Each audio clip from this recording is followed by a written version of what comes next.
who came before you, you know, how you left the region. You'll see things will come back to you, and you're like, oh, I want to talk about this. We'll be exactly. like, Some over kind of plot arc, some ideas you had for the campaign, pitfalls, I gotta hit mute. memories and stuff. So yeah. Sorry about that. Of your past episodes, so I kind of got a good idea. Okay, great. Awesome. You might need to turn your microphone gain up a pinch, Donovan, if possible. All I gotta do is figure out how to do that. Well, maybe not. Anna's a better judge than I am. You're not bad. I can You're hear you, but you were a bit low, but not too bad. Exactly. Well, I turned mine up, my volume output up. And once you have Twitch open, you might want to just pop out the chat and minimize the video window with it muted, or that way you can see the audience as they ask questions. All that stuff. And we're on a 10-second It's not even that. delay. It's a few seconds. Yeah, but the thing is, but if you kill off the video and just have the chat, then you can see the video in Jay's in Zoom. Yeah, right. Maximize my box, maximize my Zoom box, and that's actual live. Yep. That's and kind then of when trick. you save the bandwidth, you don't run video twice. Yep. Yeah. Right. Why didn't you have the Twitch open? Oh, okay. It's not necessary. No, exactly. It's not necessary. Only if you want to participate in chat, so to speak, and follow that. So. I don't mind 8 minutes. I just gotta do it open. Well, that's my recommendation, is to pop out the chat and then close the Twitch video itself. Right.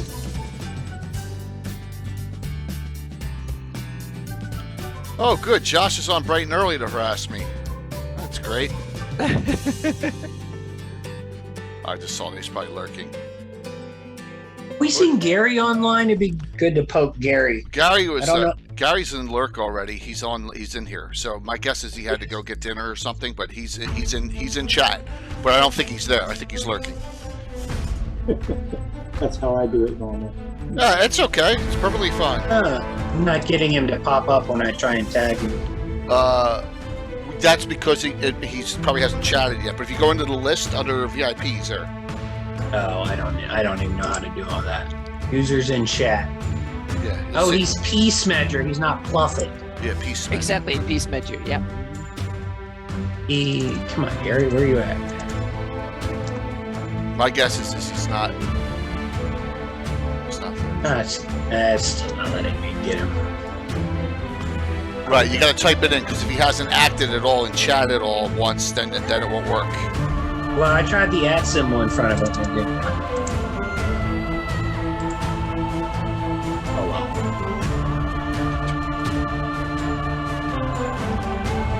It's alright. Ah! What was that? That was me yawning and stretching. Hey, UTMA, you got it? Awesome. Oh, our audio's live. Yeah, we're live. It's alright. Keep on. Yeah, we talk over all this stuff. You got the workout shirt? Awesome. UTMA cosplay, Brianna, is playing in the Slav Squad game with Bones and crew next Saturday night. Let me see if I hit the wrong button for a shout out. That should be it. Oh, that's the wrong one. Ah, yeah. That was the wrong one. Yeah, I got the one Saturday night special, the other's All Star. So I get them. That's great to hear, Brianna. Awesome. She's playing a straight class Grey Elven female archer, Anna. Wow. Yeah. Can actually level up rather than multi-classers that never level. Well, they level up occasionally, so. Yeah, Nira leveled up from the Ed Greenwood group. I think I've leveled up like twice now in a year. Yeah, Nira leveled up from the Ed Greenwood group the other day. It's almost more often than it's almost more often than they level up in my campaign. So that they're 4th level now. So yeah. Brianna, that's hysterical. That's hysterical, Brianna. You're apologizing ahead of time. Don't give away anything. Mind games, right, Brianna? Right there, Bones. Mind games. Already. We got a week and a half till that. That's gonna be awesome. Yes. Oh, I'm behind on my cues there. It'll be fun. So we're waiting for Derek, huh? Donovan may have to run the whole show himself. Well, that's okay. If that happens. Maybe. Casey will always reach out by Discord. I got great information from both of you, which is great. Yeah, it's coming up fast. That's a monster weekend because we got Ed Greenwood, Jim Ward, and Jeff Grubb the day after. That's a monster. It's gonna be a monster week coming up next week. This one's good too, but that's like crazy monster. So excited. All right, what am I doing here? I'm talking to myself. That's scary too.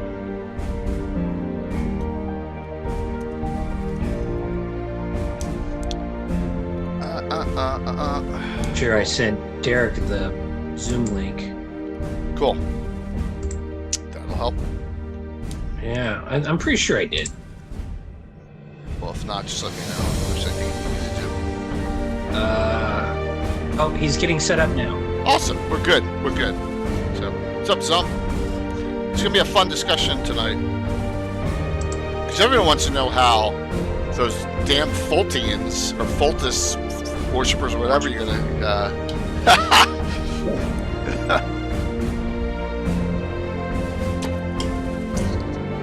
Always fun.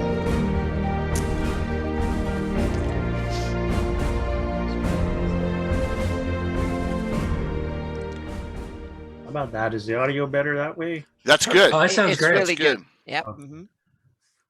I found out the problem. It wasn't actually on my microphone. It was on the computer's microphone. Oh, Yeah, sometimes you got to Oh. change the settings on both, yeah. Yeah. Okay, good. I wasn't crazy. Well, I can Bones, often be crazy. I appreciate it. I'm like, I got a great microphone. Appreciate Why you can't I- pushing the stream. I Well, appreciate when my wife gets home, I'll probably have to throw my headset on and she'll shut the door. She'll probably throw a cat at me while she Yeah. does that. She's going to help a friend's pack before their big move this weekend, so. I know that feeling kind of. I got dogs I might have to go close the basement door for eventually. Yep. Anna also has her Oh fur yeah, ball. I'm Minnie there, so we Yeah. had dinner a little while ago, so I think she's okay for a couple hours, and then she will start nagging again. Yep. Yeah, that's mine too. They just had dinner, so they should be quiet for a little bit. Yeah, I need to bribe her. Yep. Mm-mm-mm.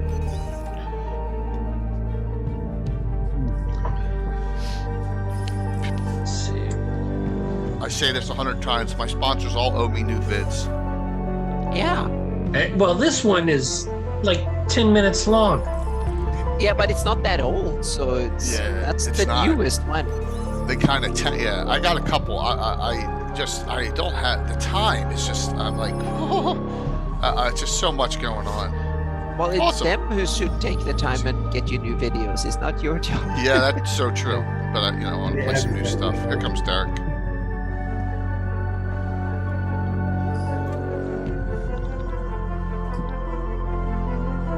Hey, folks. Hey! Welcome. Hey, For Derek, joining good to us. see you. Hey. When's the last time you two saw each other? 8 years ago? Further back than that, actually now. Sure. Oh, welcome, Derek. We're in the pre-show adverts phase. Yeah, So, we're almost ready to rock and roll here, so which is Heads up. great. Audio's live. Quick introductions. Jay has been running a 40-year plus Can't see Greyhawk me campaign. right now. Yep. Yeah, you Hello, can't. hello. He's the man in the chair right now. Yeah. And it's his Twitch stream that is broadcasting this to the live audience. So if you want to participate in the chat, go to the Twitch stream. I recommend popping the chat out and then closing the actual video feed because there's a time delay, and we'll just communicate Yeah. here in the Maximize my picture in Zoom, and that'll give you what everyone sees live on Twitch. Exactly live, too. There will be no delay. So, And then Anna is the other co-host. Anna is the Greyhawk mapping guru. Anna Meyer. Hello. Good to see you. So thanks. I'm very happy that you guys could join us. People have been asking for the Pale yes, they since we have. started doing these things. Yeah. It's a very popular region, I guess, because of the Fultus. We're very much looking forward to hearing. Absolutely. Yeah. Craig Petrovich, who was a friend and active player in our region, reached out to a bunch of us, and I've had conflicts for a lot of weeks, but the fact that it was delayed from last week to this one, it worked out. Good. That's good to hear. Good. It's awesome. Yeah, and Greg goes by a worth scribe online, and he was the one who reached out to y'all. That's for me. And There he goes. He was just like, said "Hey, it. I can get the mail, guys," and I was like, "Oh, All right. Yep. Yeah. Derek and Donovan both. Yeah. hey, there he is. Yep. Great job, Greg."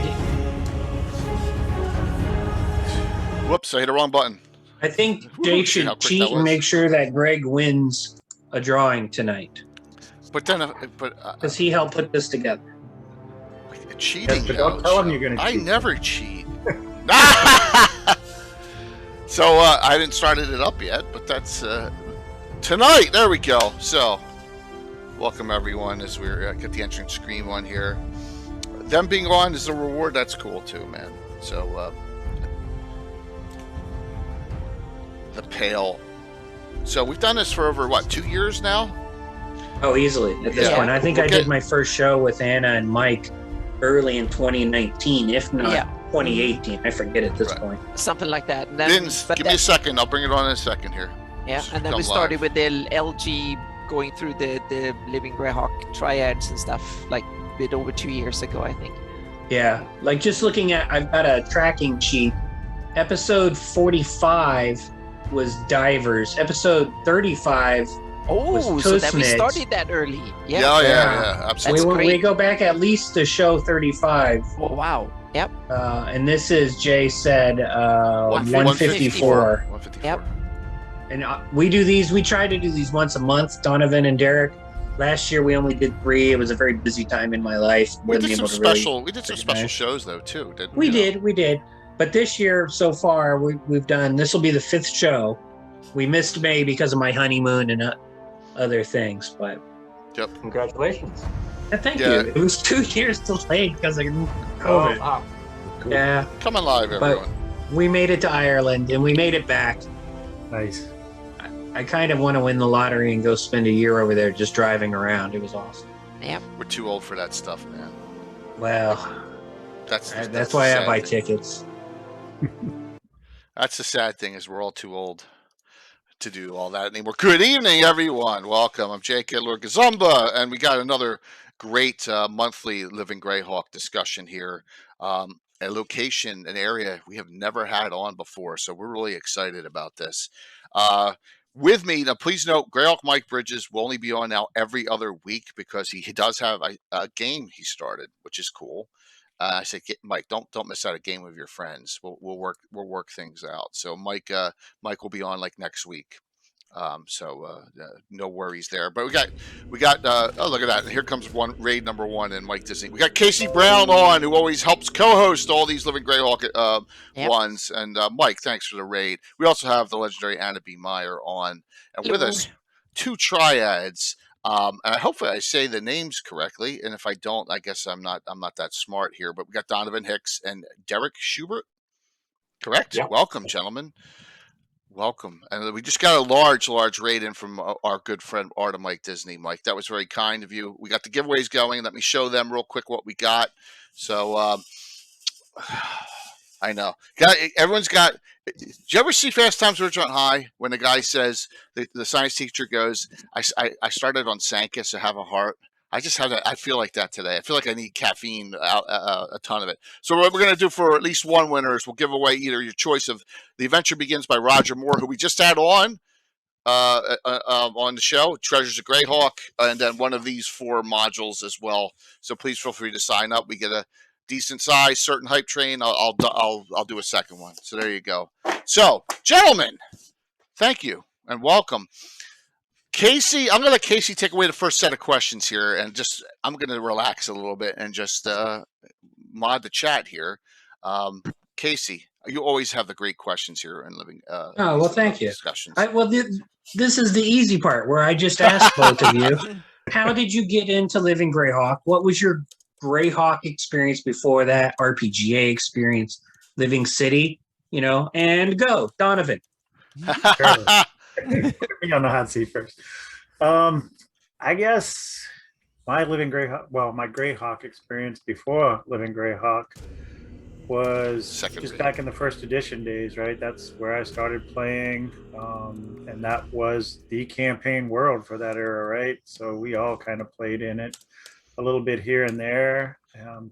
Kind of left it when Forgotten Realms got introduced and moved on, and then I had been overseas working as a contractor in Saudi Arabia and came back to the States in 2001. And there was a guy I worked with who was trying to put together a game of Living Greyhawk one night at work. And I overheard him. He was looking for a player. And I was just kind of like, hey, man, I play and I wouldn't mind joining, and started playing at that point. I want to say that was like year 1.5 kind of, because I think Living Greyhawk had started actually the year before, but the year one adventures ran through 2001, I think. We found out there was a negative year as well, which we were shocked. Yeah. We did not know about that. Year one would have been 2001. What state were you in? I was in California. Are you ex-military? Is that why you were in Saudi? I'm sorry? Are you ex-military? Is that how you ended up being a contractor in Saudi? Yes. Army guy here. So thank you for your service. Yep, absolutely. Thank you. Yep. But yeah, so played with him, and then just the ball rolled from there. That's awesome. Really cool. And Derek? Yeah, I started with first edition also, and my high school home game was set in Greyhawk.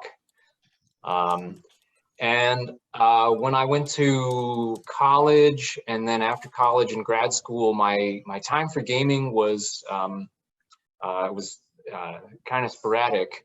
And I had heard about Living City. I was a member of the RPGA. I went to Gen Con a lot, and I liked doing the RPGA classic adventures. Oh yeah, 3-gen characters, and it was a self-contained storyline for like 4 hours.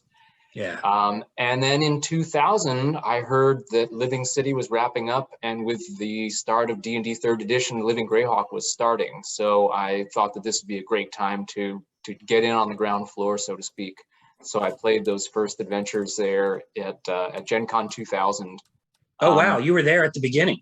Yeah, I didn't even own a player's handbook yet, but in Dragon Magazine, they gave away a CD-ROM that included some character generation program.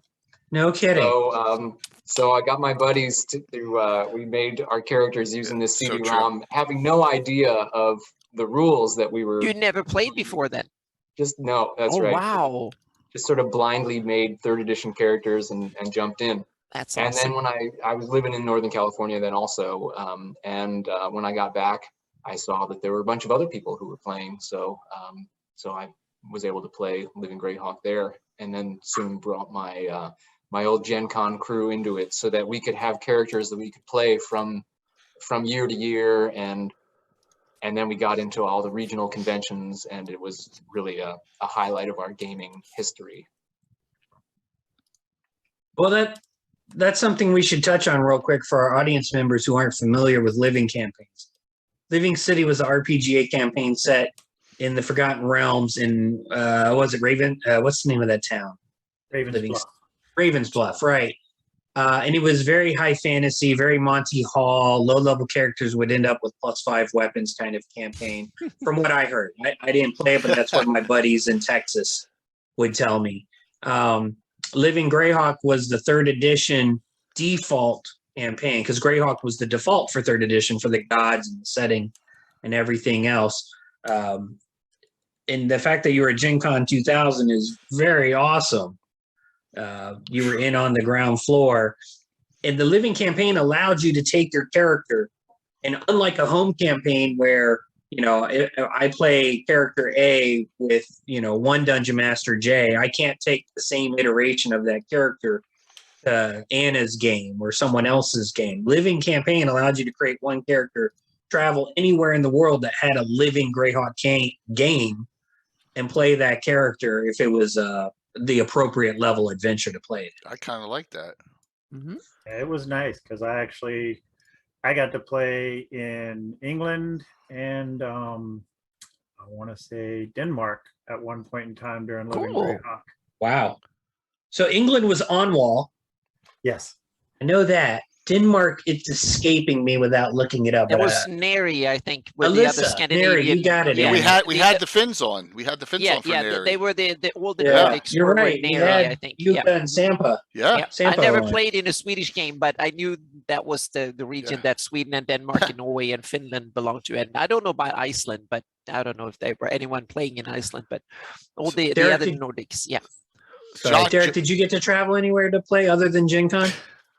Yeah. So I went to I had a trip to Germany, the Netherlands, and England in 2003, and I guess I got on the Yahoo group of those regions at the time, and I said, "Hi, I'm an American coming from California. I'm going to be in Germany at this time. Is anybody running a game? And I'm going to be in the Netherlands at this time. Is anybody running a game?" And indeed they were, and there were two friends in the Ruhr region of Germany who were playing, and they said, "Well, you can stop by here and you could hang out and spend the night at our place if you need a place to stay. And there's only two of us, but we'll invite some guys down from the Netherlands, and they all speak English, so we'll run a game in English, and they love to play our adventures." Awesome. So they filled out the table, and yeah, it was great how this living campaign united us as just lovers of the game all over the world, and it was an instant point of contact, instant bond of friendship. Absolutely. It sounds like you're probably still friends with them to this day, or at least Facebook in touch, or hopefully something. And a lot of people made a lot of friends through Living Greyhawk. My best man at my first wedding, Britt Fry, was the Circle member. He was a BK Triad member who got promoted up through the ranks and became a Circle member. And we're still in touch, And when he's been on, he's in Korea now. Yeah, over there, got married. He's in Korea doing show dog stuff. I do want to give a shout out to Gary Holian, who's in the audience. Gary said he did write the Pale entry in the Living Greyhawk Gazetteer. Oh, that's awesome. Yep. So we expect Gary to have some good commentary and questions. So I think the first thing people might want to know is, which major NPC did the Pale just immediately whack and just kill? Because that happened. We talked to all the triads, and a lot of them killed the NPCs from canon so that they could, instill their own people. Did that happen in the Pale? He killed any of our NPCs. The Supreme Prelate, Ogon. That's right. We did. The Theocracy. Yeah. He was ailing. I think according to canon, he was ailing, and there were two competing prelates who were like the lead contenders, and one was a hardliner and one was more progressive. And this feeds into one of the big challenges in the Pale is how we portray the church. The church of the one true path, the church of Foltest, because Foltest is, as written, lawful good, and so his followers can be only lawful neutral, but then there's some evil stuff going on in his name. And Casey, with the Grand Theocracy of Dimray in the Bandit Kingdoms, where they claim to be Fultons, but there's clearly some evil going on there. Oh, no. They're just very lawful neutral. Yeah. So some players wanted their characters to be members of the church or aligned with Foltest, but they wanted to be, some people wanted the sort of the alternate personality of just being this dogmatic, hardline, lawful neutral. Other people wanted to be lawful good and paladins and very sort of progressive-minded clerics and lay followers, and they wanted to influence the church from within. And other people took this other stance that they didn't want anything to do with the church, and they thought that the Church of Foltest was an enemy. So as a region, our regional adventures had to toe this line of whether your characters would be allied with the church or opposed to it, or we had to find a way in for characters of all kinds. And it was a rough balance sometimes. I assume you had a meta org for church membership that PCs would join if they wanted to have an official rank within the hierarchy. So I think so. Yeah. That's Yeah, the one much thing we like don't have is the meta Opus, world, and we had a Druids organization. I remember those two for sure. okay. So in Pathfinder Society, they had the factions, and adventurers would try and have plot hooks and different goals for the various faction members. Sometimes in LG, various regions tried this to varying levels of success, but in the Pale, in my mind, never having made it out to California and Nevada, everything revolves around Foltis, and you just described this rift. What happens? Would the adventures be written so that someone pro Foltis and someone meh Foltis could have opposing goals and not have to, fight each other, because that wasn't allowed in Living Greyhawk? There were adventures like that at times, but most of the time, especially early on, a lot of the adventures kind of followed a neutral hierarchy level where people could work towards the same goal without being opposed to each other as much. Okay. That's important, because eventually you will create dissension. Like in the Bandit Kingdoms, we didn't care. We're a chaotic region, and we would give the players opposing goals. And the only rule was you can't have player versus player combat. Yeah. If you want to go invisible and try and pick somebody's pocket, then roll it out. But no combat. But we thrived on the chaos. I'm going to ask a really dumb question. Did anyone ever say, I'm not worshiping Foltis and I'm going to go worship someone else? And then Lots of people did. Awesome. And what happened? There were several, let's just say there were several heretics within the Pale. Nice. And lots of heathens as well. So okay. Yeah. And I'm sure. Yeah. So there were hundreds, if not thousands, of players all over the Pale, and then people all over the world could choose to base their characters in the Pale also, even if they couldn't play our regional adventures except by coming to Northern California and Nevada, because that's the way the campaign was structured. Right. But yeah, there were people who made characters who had like blood vendettas against Fultons of all kinds, and like some traumatic experience with the church figured into their character backstory. And then other people wanted to be devout Fultons, just maybe not like a sort of splinter sect or a heretical sect. And that's awesome. So, but like Donovan said, yeah, our regional adventures, we tried to find a way for there to be a common enemy, a common goal. Like you were saying, Casey, in Pathfinder Society, the default is, well, every character is a Pathfinder. Every character is a member of that society. Right, so you already have this hook. We didn't have that in Living Greyhawk, but we would find a way for some other person, monster, threat, whatever, that is an enemy to both the Church of the One True Path and to citizens who are not necessarily followers of Foltis. By the way, you do have another Fultian on. Do you know James Wilson? He is on Sage 1234. He says he used to live in the Bay Area, but now lives in San Diego. Hey, welcome. Yeah. Great. So he played in it as well. Very nice. It looks like Earthscribe knows him, which is great. So we got some. This is what's good about people find the Greyhawk community from a lot of watching these Living Greyhawk shows, which is great. And yeah, good to see it. Good to see it, James. It's just a great way to get everyone back in touch, because there's always still something going on. So let me flip over here and show. We do have some attachments. We do have some nice things that I've been given. So let me show you the one thing. Who was the artist for this? Oh no, I hit the wrong button. There you go. Wrong button. Wrong button. Oh no, you gotta play the Tim video now. Tim video for them, but there's no tongue removal though. That's not Foltis. That's not faulty. So, yeah. It's Foltis thing at all. The wrong button emote came out. All right, so here comes the Foltis lands of the Pale map, which is nice. So, do we know who did this?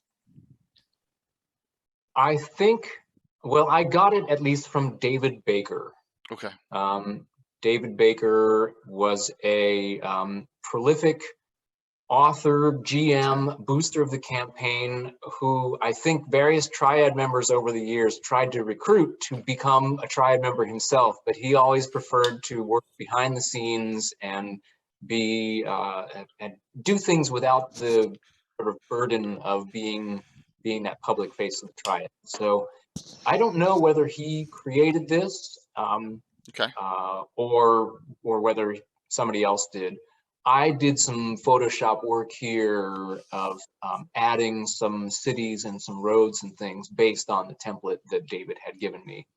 So like there was one map of the Pale when the campaign started, but over the 8 years of the campaign, we made up some villages, we made up some towns, we added some names to some nameless castles. And then when the Duchy of Ten there, the neighbor to the northwest, when that became a big factor in Pale storylines a few years in, then I expanded the map sort of uncropped the version that David had given me, so that it did include 10 then. So another thing about this map, Casey, the only published module ever is here, isn't it? Oh my God. Well, let's not even get into the Friday Tristor because that predates me. I just know the frustration. Yeah. We could get SRM and Eric Moda to talk about that. But one thing that is cool with this map is that it's clearly Forgotten Realms influenced because it uses the same fonts and styles and stuff that was on the Forgotten Realms maps at the time. Yeah. So it's really cool because it has the style of the times, so to speak, which I think it's really cool.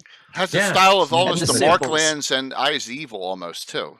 Yeah. Yeah. Mm-hmm. Yeah. But they were still going in with the Darlene style, earlier style, but this one has the symbols and the fonts and stuff from the Forgotten Realms, but then have the mountains looking Darlene-esque and stuff. So it's kind of a cool mishmash, and I like it. It's a good map. That was based when I worked on the Pale. This was my main base for my map, so to speak, when I did it. Oh wow. Yep. Mm-hmm. Eric Nonson's in the audience. He says he's familiar with that one and used it for some inspiration as well. Absolutely. Of the Shieldlands, and did a lot of mapping of Greyhawk back in the day. Yeah. Let me circle back real quick and ask, how did you guys get involved as administrators? Yep. And what was your Triad role? What years, et cetera, et cetera? So again, I'll just start with Donovan because you're in the upper left. I like to go left to right. So when did I start with the Triad? Let's see.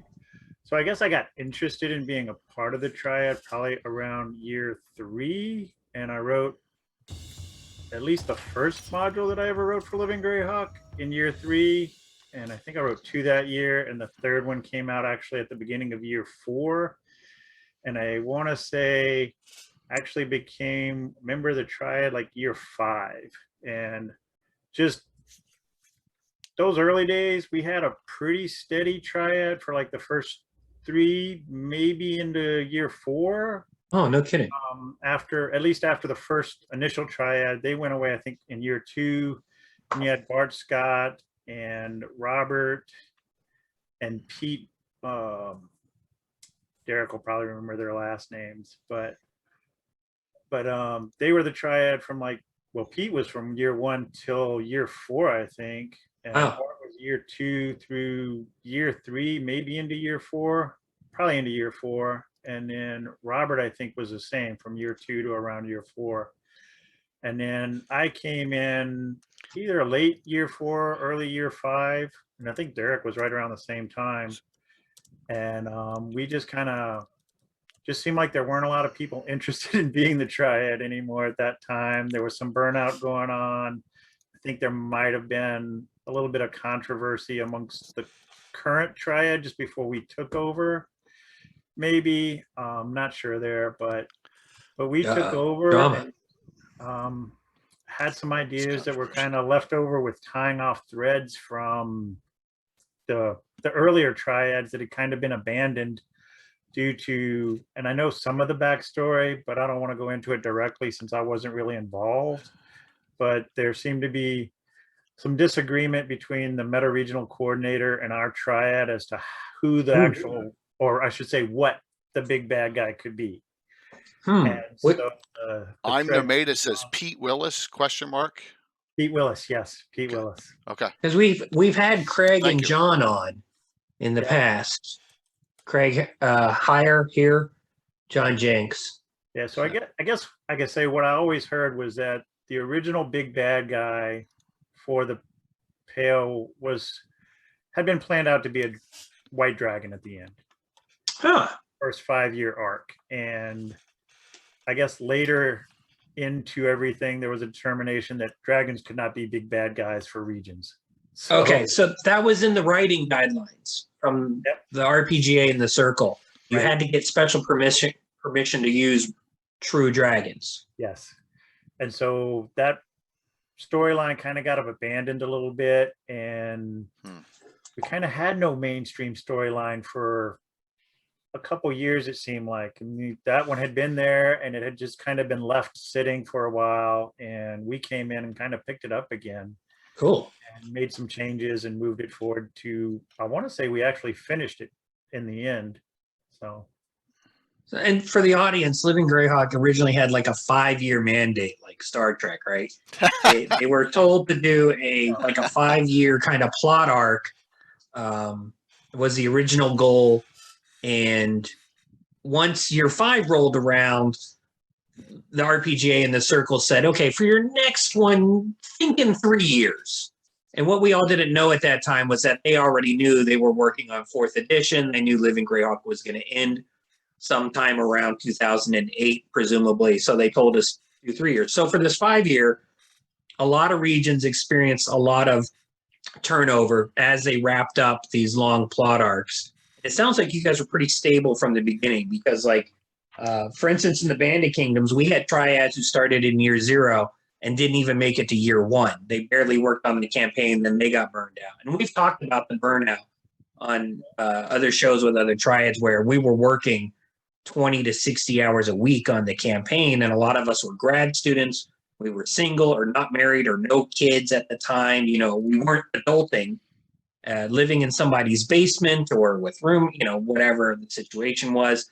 And so, like, for instance, in the BK, you know, we had a bazillion triad members, and you can find out more information about that in my book that there I it is. have on Amazon. There you Yes. go.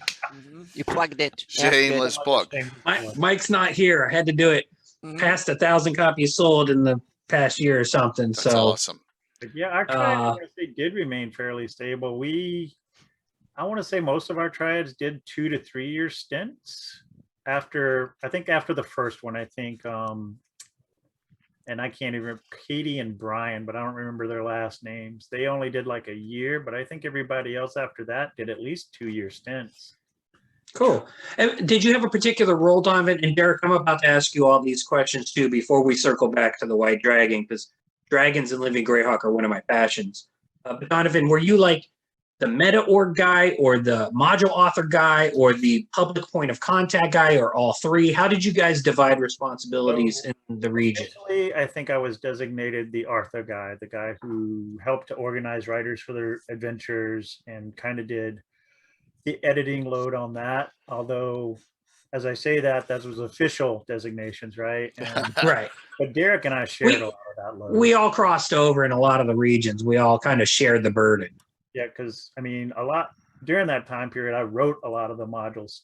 I won't say a lot. I wrote several modules though too. So Derek had to obviously, or somebody had to, right? And it ended up being Derek who filled in that role when I was actually writing them to make sure that I was kind of on the straight and narrow, so to speak, and not going off on doing crazy crap. And how long were you triad, Donovan? I was triad for, I don't think I quite made 3 years, but probably close to 3 years. Like year 7, you stepped down before the end of the campaign, or? Yeah, it was before the end of the campaign, so it would have been either early year 7, maybe really late year 6. My life kind of imploded at the time, and it wasn't beneficial for me to stay in that kind of position while with some of the stuff that was going on in my life at the time. Yeah. And the burnout was real. Derek, how did you get from playing to administrating? Yeah, I played and I DM'd a lot, and then somehow I found out about the writer's guidelines or the process for submitting a scenario. And I was intrigued by the history of the Pale before the Church of Foltis came there. Ooh. So there was, according to canon, it was a homeland of the Flan peoples, like the indigenous people of the Flaness, for whom the land is named. And so I was intrigued with the idea that there could be some, like the old faith of the Flan gods and Druidism, and like a connection to the land that the Church of Foltis and the Iridian migrants had supplanted or suppressed. Or trying to stamp out, almost like some real world examples we won't get into. That's right. Yeah. But, and also if we go to this Theocracy, the Pale regional themes here, you pick that up under the Flan here. It's called Faithful Flan, right? It's a term for a smaller yet vocal group of Flan from the former Duchy of Ten who have oriented themselves along with the one true path. Yeah, so there's the faithful Flan, and then there's the not so faithful Flan. Yeah. There's the I think, and well, Gary Holian in chat or other longtime, and you yourself, Jay, and others, there is this sort of a throwaway sentence that people in the Pale can, they may have a shrine in their basement to the old agricultural gods. Mm-hmm. So like Pelor and Beori and the like the Earth Mother Beori, and even Nerul, the Reaper, as the god of winter and the evil Flan god. So I wrote this adventure for low-level characters where there's where you go to a village and the local folks are Flan, and they're trying to cover up the fact that the village wise woman is a druid, and she's not Fulton, but there's a threat of like a demonic incursion in the forest nearby, and that the druids of this land have had this recurring stewardship of this breach between the worlds, and it has fallen to the druids over the centuries to keep this breach closed.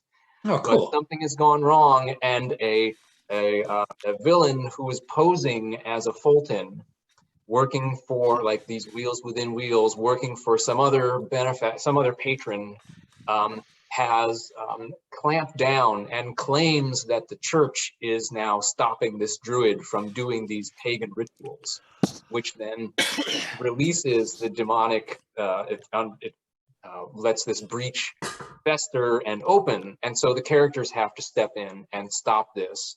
And then they have the, so then they follow the clues back and realize that this so-called priest is a charlatan, is a bard who's casting Cure Light Wound spells from his bard list, and he's using his bluff, and he's using his awesome.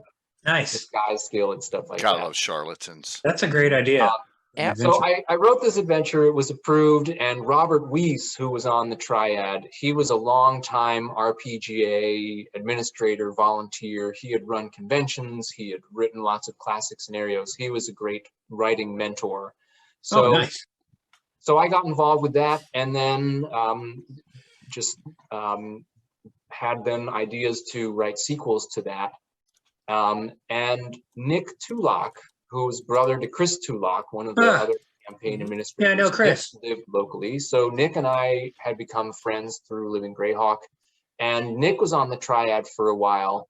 But then when he stepped down, he encouraged me to apply. And he thought that some of my ideas would be interesting to implement as a Triad member and as someone who could review and edit storylines and scenarios by other authors. So I joined on, I think, in year 3 or 4, and I was on for about 3 years. And it's happy coincidence that Donovan and I are on tonight, because I think we worked together for probably the longest of any two guys, or one of the longest stretches of any two guys on the Triad together. Nice. Lance White of Las Vegas was our third guy, and Lance was in charge of meta orgs, and he was the POC, the point of contact, POC. Donovan and I sort of traded off storyline and editing and like writer contact. So like Donovan said, when he was writing, I was his editor, and when I was writing, he was my editor.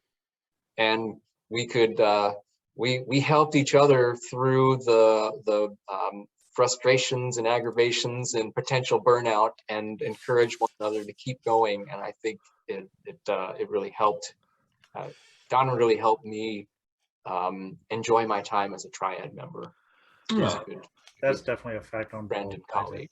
Yeah. So That's chat has actually blown up with 3 to 5 brand new first time ever viewer people with memories from the Fultian era. Oh, So like this one from I think it's E.A. Stewart. I still recall some of the lyrics from a false Fulton hymn and the adventure Derek is referring to. Melt errant eyes, spark hair to burn, make pure each heathen frame and turn.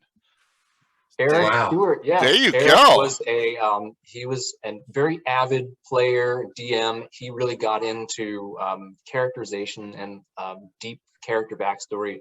There was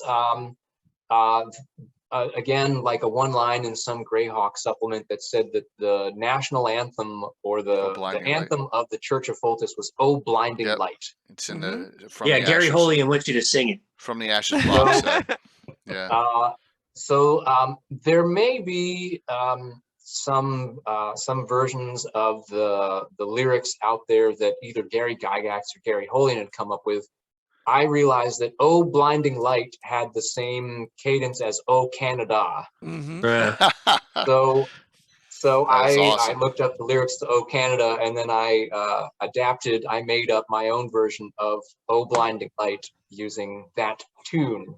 And then in that scenario that I mentioned where there was this bard posing as a Fulton, he did his Bardic song, Bardic Inspiration, and I wrote out in the scenario what his lyrics were, just to be an ominous touch for the players. And like Eric said, yes, melt errant eyes, spark hair to burn, make pure each heathen frame and turn.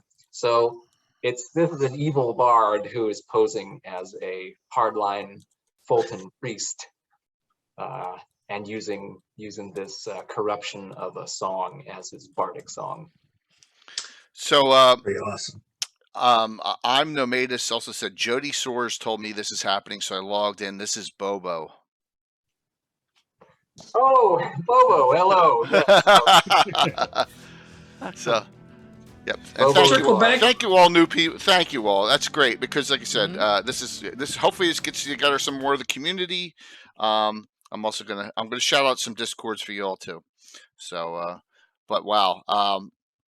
And the other person that was E.A. Stewart, and we have who was the other one here? The Cajun Celt. Derek Derek was great at coming up with his wonderful little items in his writing. So yeah, it's just awesome. This is a fantastic. I mean, just to see the level of people that have come out to talk to you both about and reminisce, and that's what give some great memories of the discussion. So hey, Utame, good to see you back. What was the pre-Living Greyhawk Gazetteer canon source? Is it Ivid the Undying, or it's not the Marklands, right? It's from the Ashes box set first. That's where Carl Sargent goes hardcore lawful neutral. And we had a discussion on this a couple of sessions ago. But it wasn't like one of the I use the evil or anything like that. No, it's Carl Sargent and from the Ashes box set, and that pushes it. And there's a little, we had this argument on Grey Chat where I found Len Lakofka noted there was a presence of Ouija worshippers in the Pale before From the Ashes box set came out, which everyone kind of ignored, but that's okay. But right. just to note that's the point where all of a sudden he decides it's just, the lawful neutral aspect is big, which is kind of cool. It set up everything that happens here. So and I'm assuming you both ran with it and it was like, oh, this is awesome, Yeah. So on the idea of the dragon, I have a story that in the year 0, when the Pale and LG was just first coming together, there were folks who had worked on Living City together, and they were the core group of Living Greyhawk administrators and plot team at the beginning. And as I heard it, So this is apocryphal. This is secondhand. As I heard it, they had the 5-year plan that the big villain for the Pale would be a great worm, green dragon, Okay. living in the alpine forest of the Rakers. Those are the mountains to the east and the northeast. These folks did like a session 0 of backstory for the Pale, where the people were playing the various the prelates and the generals and other luminaries of the Pale, and one of them had come up with an adventure just to see what would happen with these big name NPCs interacting with this 5-year plot line to set it off.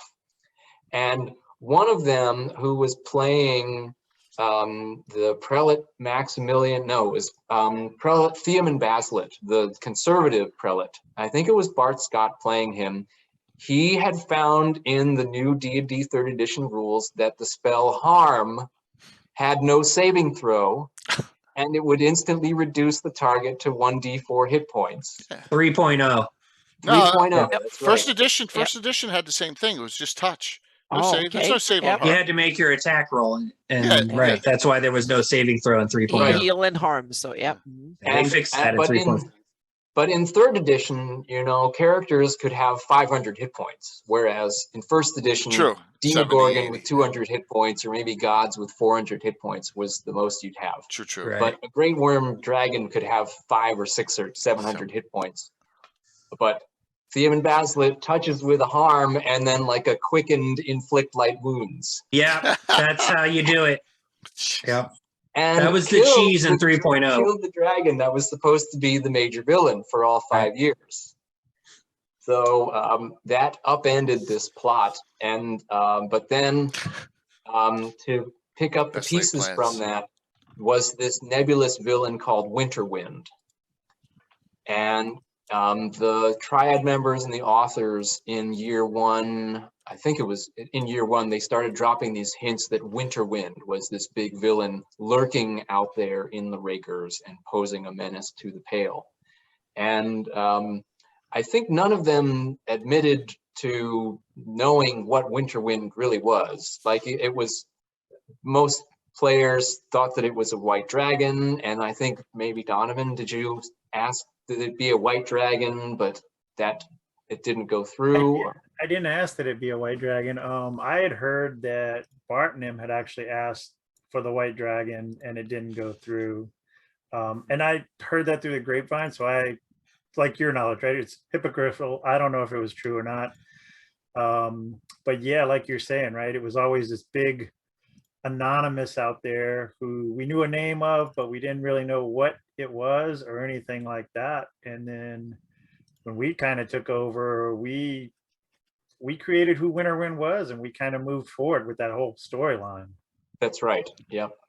And I think like Winterwind was your creation, or as I remember it, it was you had the sort of the strongest kernel of thought of what Winterwind was, and converted it into to game stats. And I had this idea of what he could be if he wasn't a dragon, and still have that dragon-esque or draconic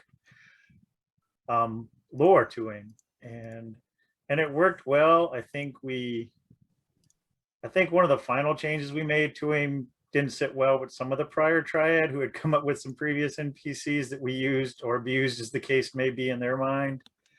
And but I think it turned out well in the end. At least the players seem to think it did. What did he end up being, if not a white dragon? Mm-hmm. So Now we're so curious. Yeah. we made him, I don't remember if he was actually a half dragon, half giant, or if he was just Ooh, an I like that. a draconic sorcerer at the end who was a giant. Because I'm like a big fan of the half dragons in Living Greyhawk. And Yeah. I'm the one who did all the half red dragons in the Bandit Kingdoms. Right. So I went bonkers. So I think a half white, half frost giant would be pretty awesome. I know in lore, The white dragons are the dumber dragons. They're the more beast-like. They're like alligators with wings, like, you know, flying stomachs in some of the canon. Screw that. They're still dragons. Make them smart. Right. You know, they want to have their own icy lair and have their own plots. That sounds awesome. Yeah, and with the lore that had previously been established and the abuse we gave to the one NPC that I kind of took a little bit of, I won't say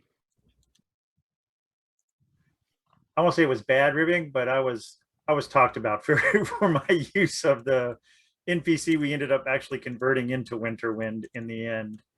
And because he had been a beloved Frost Giant Ranger in early adventures, and we corrupted him.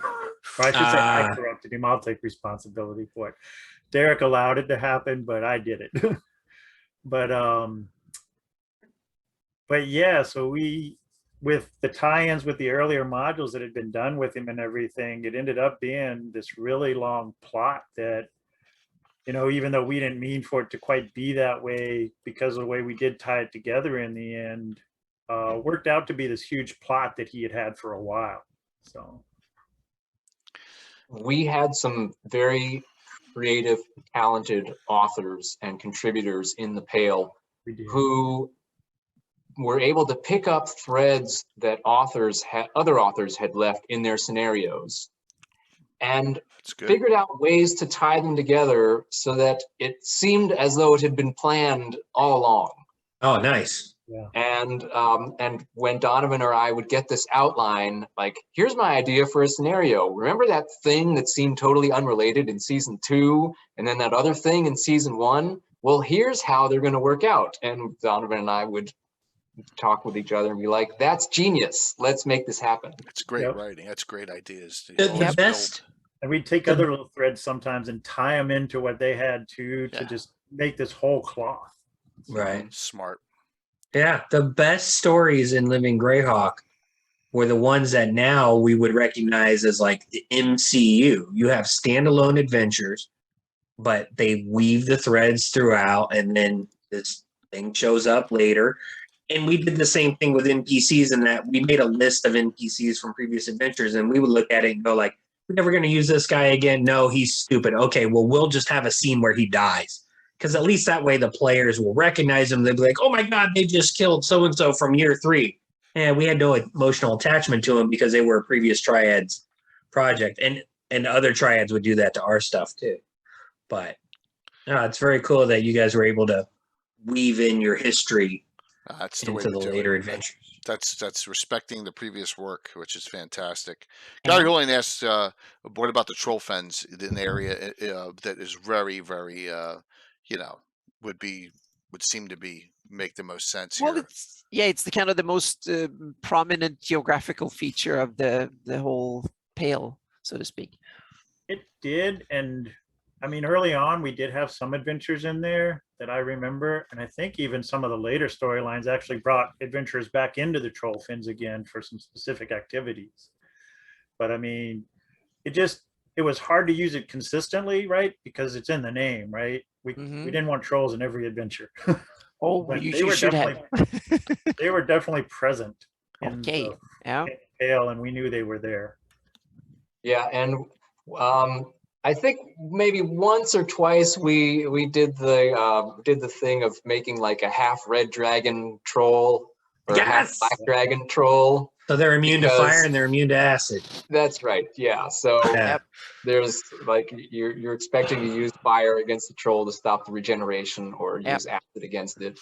There were a few regional scenarios that we Pale had that were set in the troll fens, and there was like a renowned troll hunter, dwarven ranger, who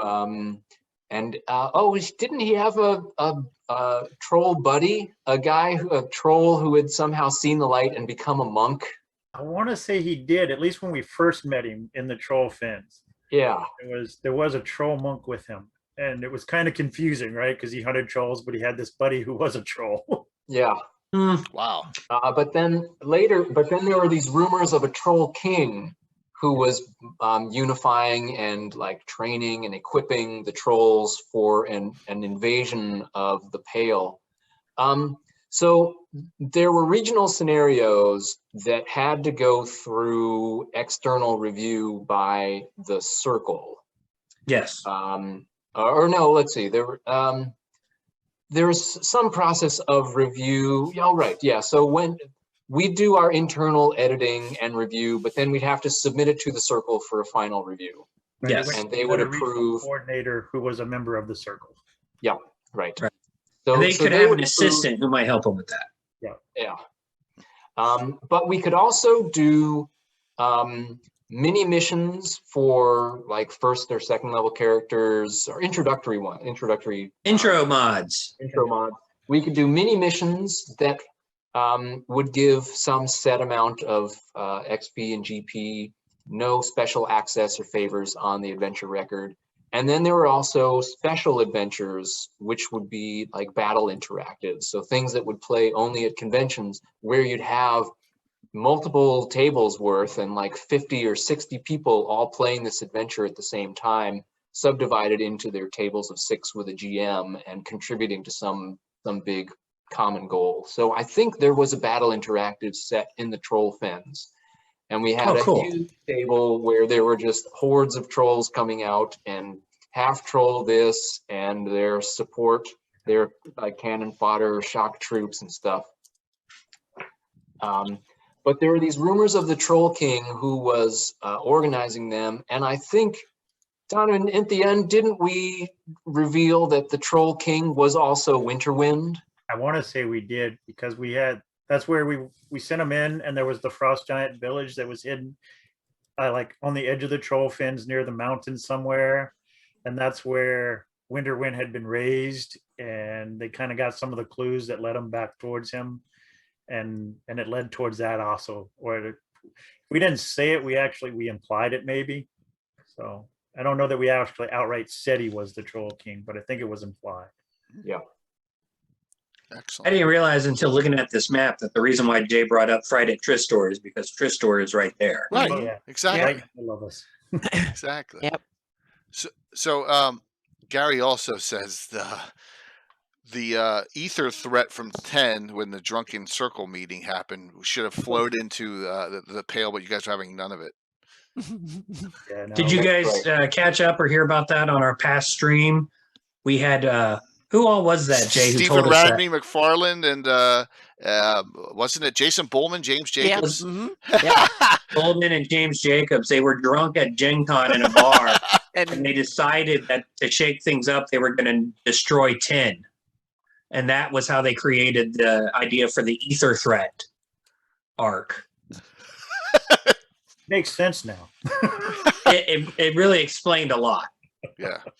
So if there are any fans of 10 in the audience, you can thank them 10. for why 10 wasn't anything in Living Greyhawk other than a wasteland. Yeah, they were Flan, and just like Derek, I have an affinity for the old Flan and all the stories and stuff. So, but I tried, like I often do when you get sent lemons, you have to make lemonade. So I kind of took that destruction and weaved it into my story of Ayus going off the Rookers, because he was originally a Flan hero that was supposed to counter, and that's when he went off the rails, and that kind of changed the whole dynamic in my campaign of stuff. So that I took that, and also the Horn Society and stuff like that. So I kind of weaved in. So in a way, it was, now I like that they kind of started to destroy 10, because that gave me the idea of changing a few things into it and can make so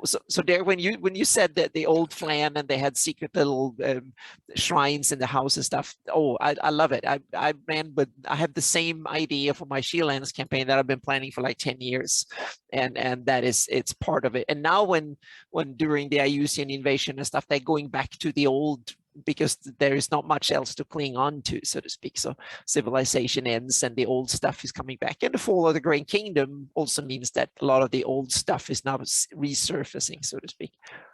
Yeah. So my first character, and the character that I played the most, was the child of an Iridian Fulton military officer and a Flan woman who was heir to a sorceress line of ancient power, and so I enjoyed that dichotomy there. And the Ether Threat storyline, I wove that then into my character's development. And there were a bunch of cool, unique magic items that were released on some of those adventure records. Yeah. There was a ring, there was a special sword. There was an egg. Things. Yep. Yeah. Egg. And so I know Lord Kazumba by virtue of my connection with Reaper Miniatures. Oh, okay. I have sculpted a bunch of miniatures for Reaper. Oh, wow. And so my character, Shaylin the Bard, was my living Greyhawk character, and Shaylin the Bard is available as a miniature that you can buy. What? From Reaper. Wow. Someone go grab that link. I may have it. I may already have it. The sword that she has is Malfindor, the black-bladed sword that was released in one of these Ether Threat scenarios. I remember that name. Yeah. Derek, what's the part number on it? Do you know?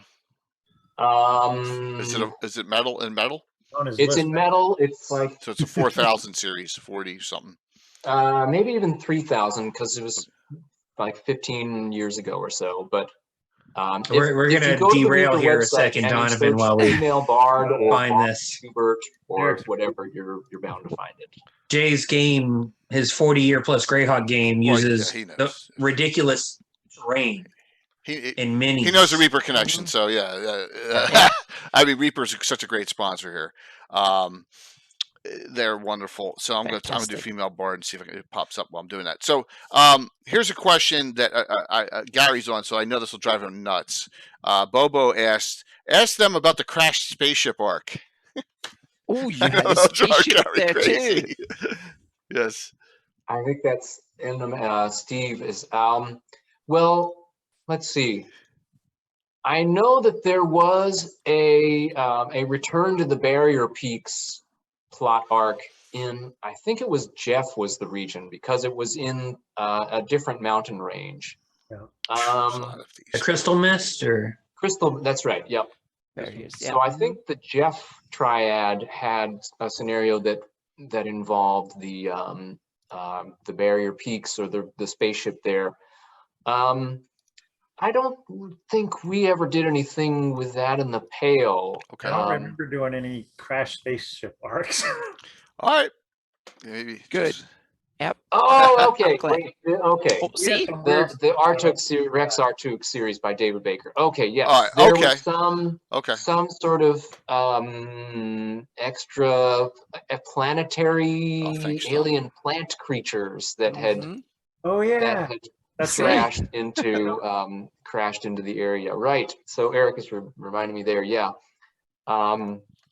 David Baker wrote this 5-part series that started out with some reveal of a new threat of these plant creatures, and over the course of the scenarios, you meet some sympathetic NPCs and get tied in with their stories as their lives get turned upside down as you're following the other NPCs who are trying to harness the power of these plant creatures, but of course they can't do it right, and things wind up getting out of hand.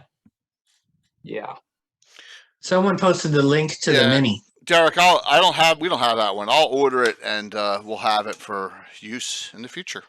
That'll be at 03139. Yep. Yes. Shaylin. Very cool. How many do you have? I'm sorry, Casey. I'm just kidding. No, I was about to ask the same thing. Oh, okay. How many Reapers have you sculpted for him? Probably about 50 or 60, I think. Awesome. Holy crap. Wow. So let's just table that. You and Jay get together. Yes, we will. Exactly. We will. Come on here. Yeah. Our future Reaper show with Mike Disney, because isn't Mike Disney also sponsored by Reaper? Yes. Yep. Yeah, and you guys can do a sculptor, painter, war gamer show. That would be brilliant. Absolutely. That'd be really cool. Very, very neat. Derek, you can't say no. I'm just gonna. Well, we'll get Christine Van Patten on that one too. Mm-hmm. Oh yeah. So another thing that was fun though was as Triad members, we could take our ideas for our own characters and make them canon for our regions. Mm-hmm. We couldn't write our characters in, but we could write our characters' relatives in. Oh no, we wrote characters in the Bandit Kingdoms, but the character had to be officially retired. Oh, okay. So once the character was retired, or if they had won a major interactive event, we would reference them. But sometimes we would kill characters off screen. We would talk to the player and be like, look, we need to scare the region. We need to kill a 17th level character that everyone knows. We're going to kill you off screen. And they'd be like, all right, cool. That happened once or twice.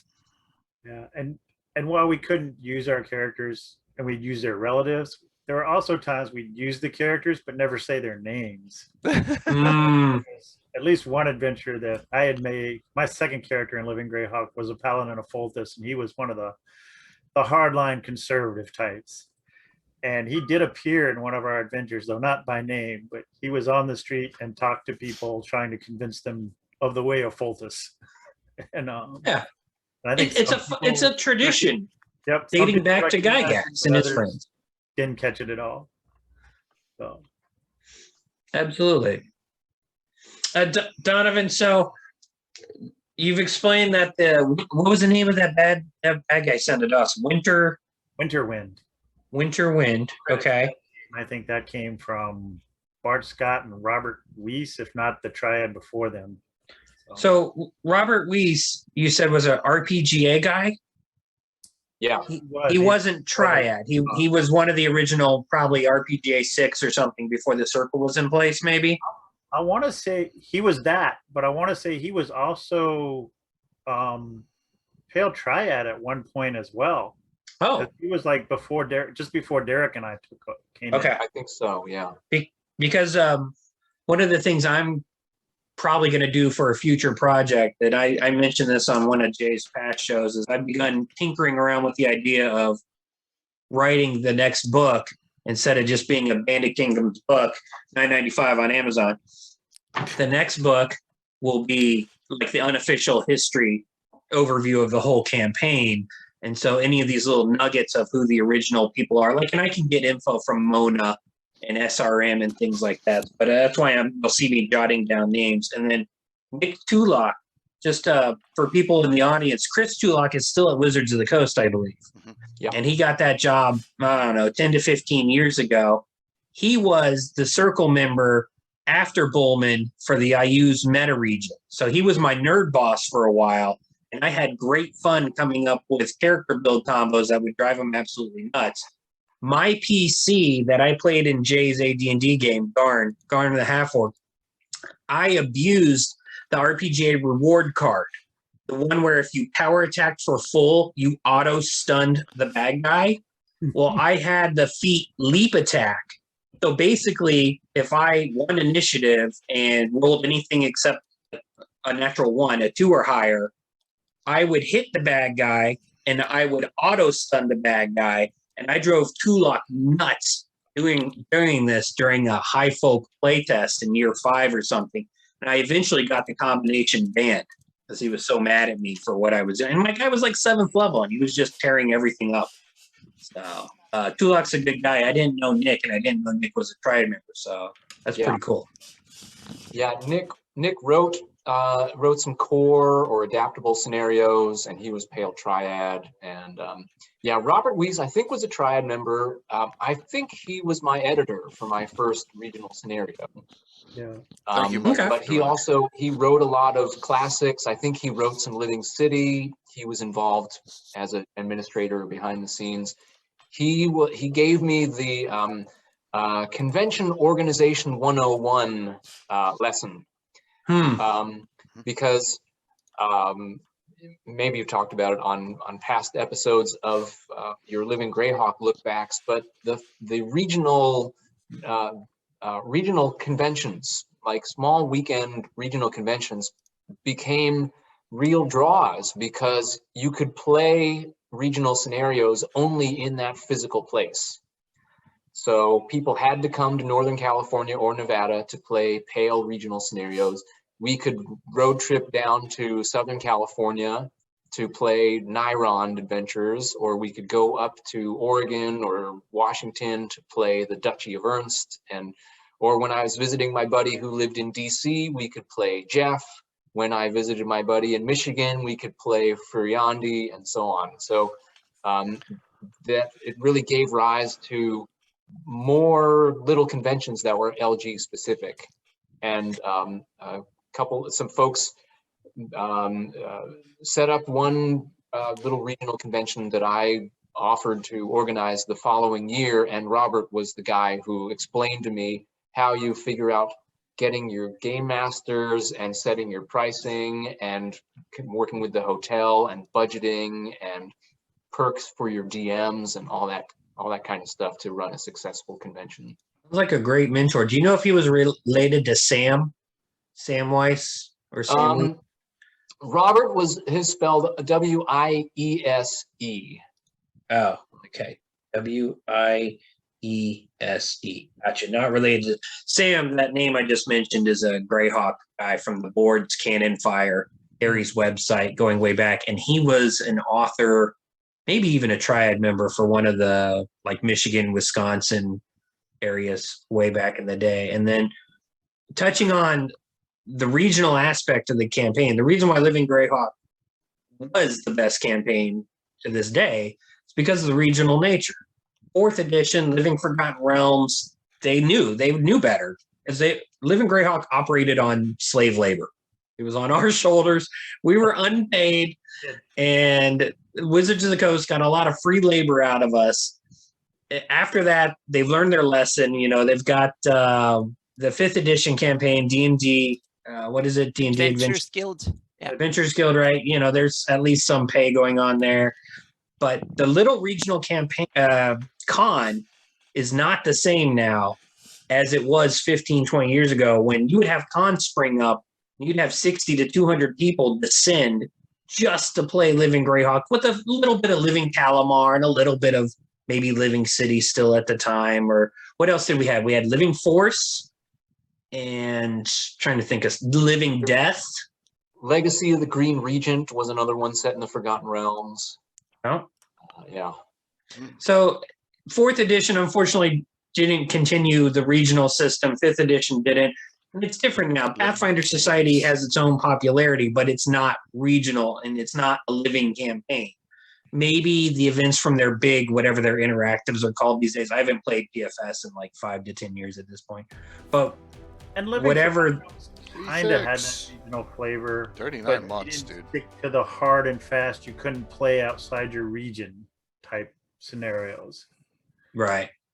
So it really was amazing. Like, and when you guys talked about traveling and playing overseas, I'm like, you guys played in England and Europe. I played in Louisiana.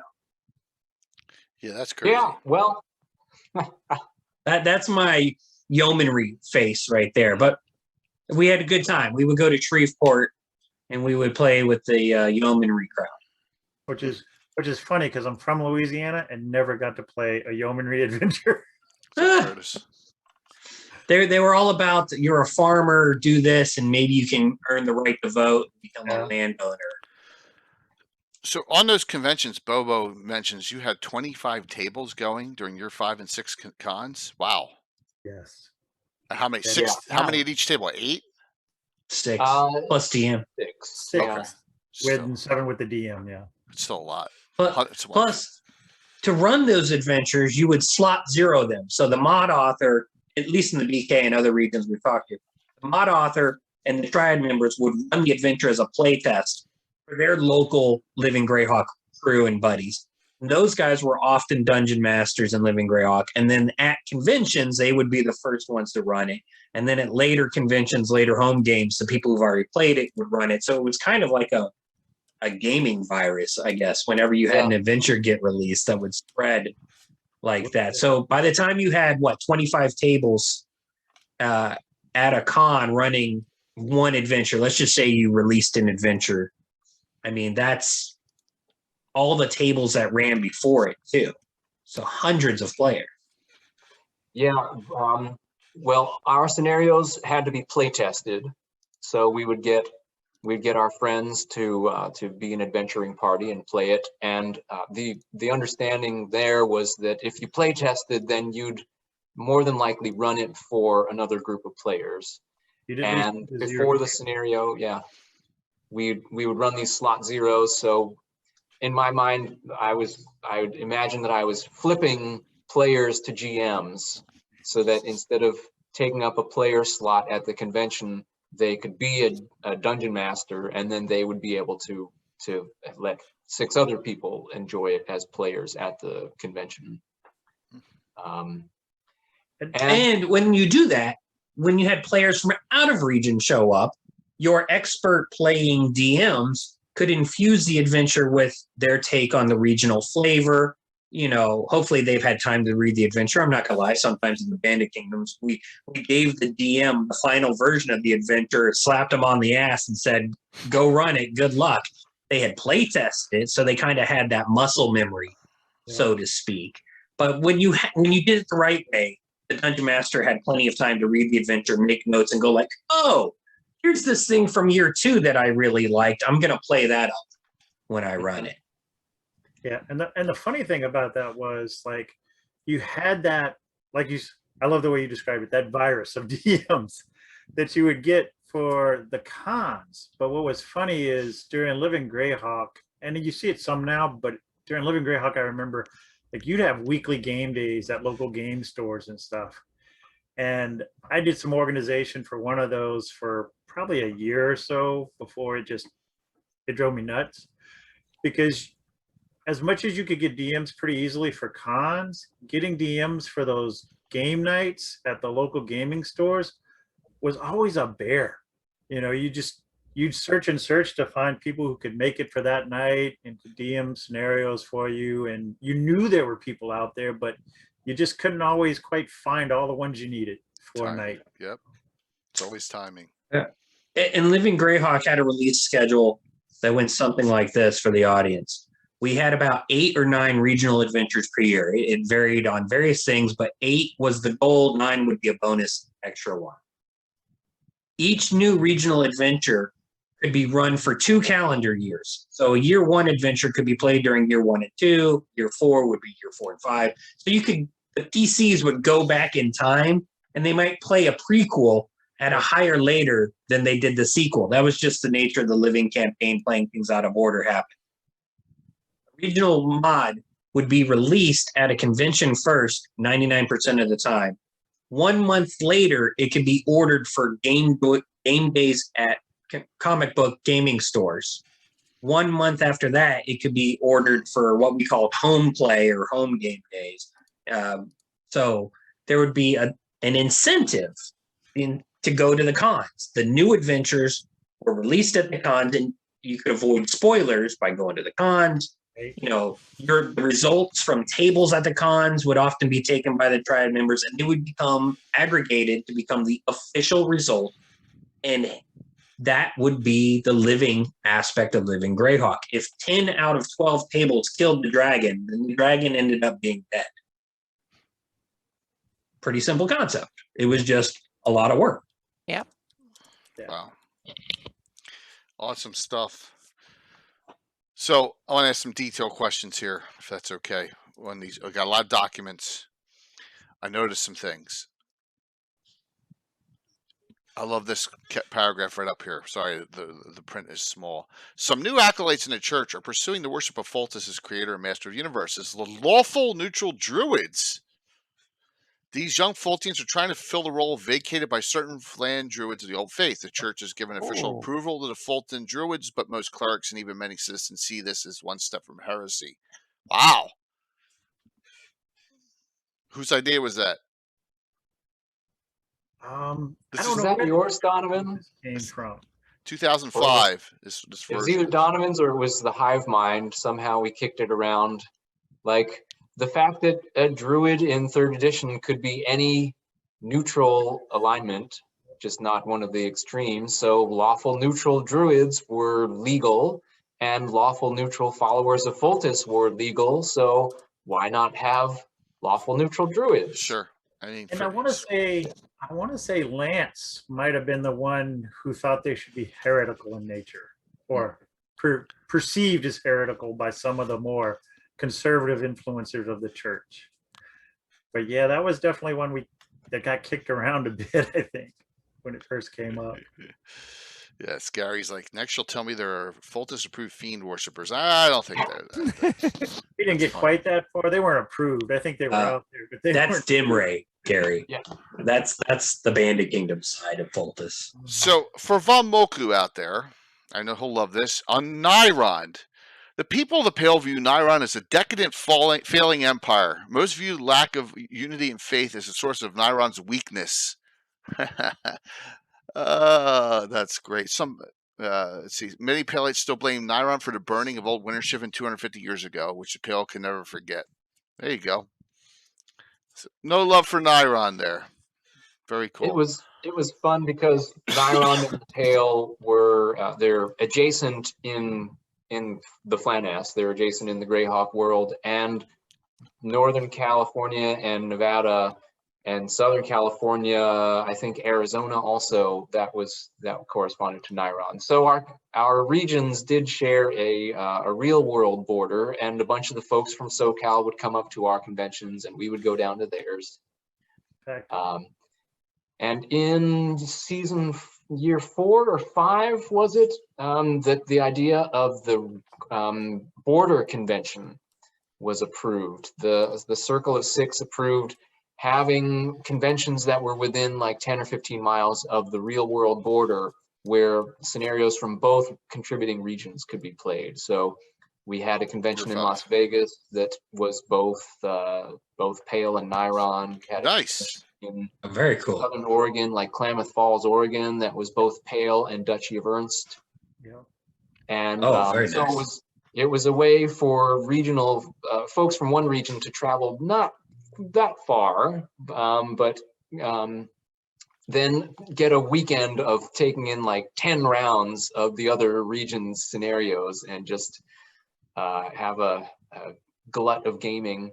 And we could also write special interactive adventures that dealt with things of both regions. So like we had the Unlikely Allies convention of the Pale and the Duchy of Ernst, and there was something, some plot line that we co-wrote with the Duchy folks that.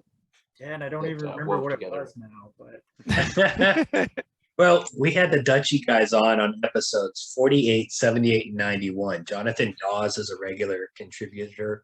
Mm-hmm. He might be in the audience. I always forget it. No, he's playing in Stella's. He's playing in Stella's game right now. Oh, he's on Stella's game. Chris Jarvins, Denise Malden has been on. Russ Taylor, Mike Hackstad, etc. So we'll have to look at that archive. And we've talked about the cross regional a little bit. Some regions did it better than others. So if I understand correctly, the geography, these regions were actually also real, the Pale and Nyrond, they have a shared border in Greyhawk. Yes. Yeah. In the Bandit Kingdoms, our cross-regional was with Yeomanry.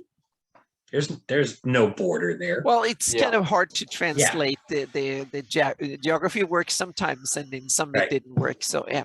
Yeah, we were able to do County of Ernst with JP. We had to go up to the Texas Panhandle. County of Ernst was Colorado and New Mexico. So we were able to do a cross-regional with them. And we did one with divers in like St. Louis or somewhere, wherever's close to the Oklahoma border or something like that. Been a long time.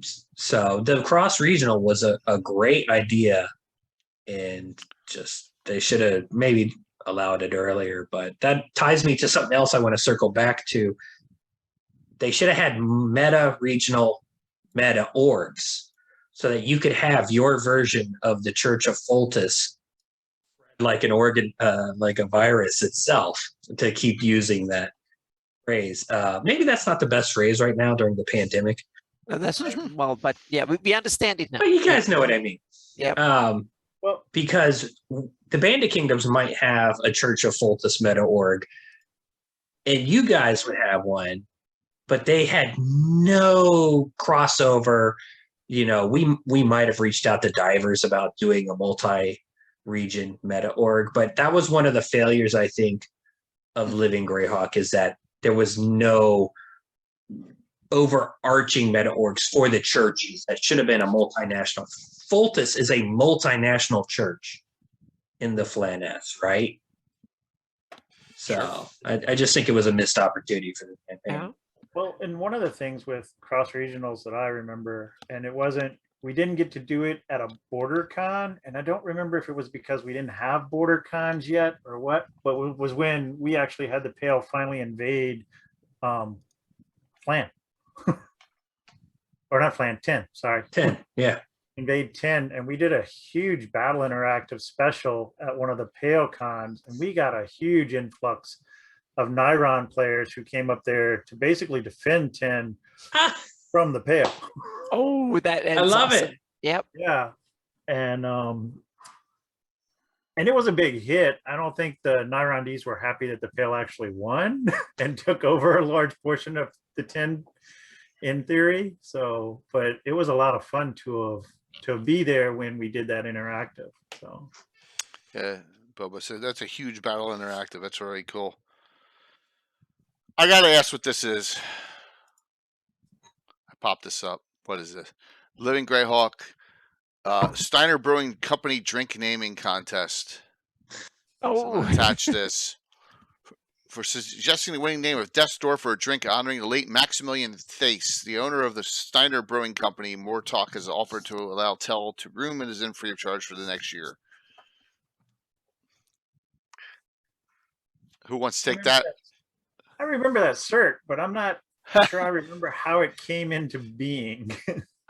A few of the folks who played a lot of Living City and were early adopters of Living Greyhawk made up a dwarven family, the Steiners, and they operated breweries within a city or maybe multiple cities in the Pale, and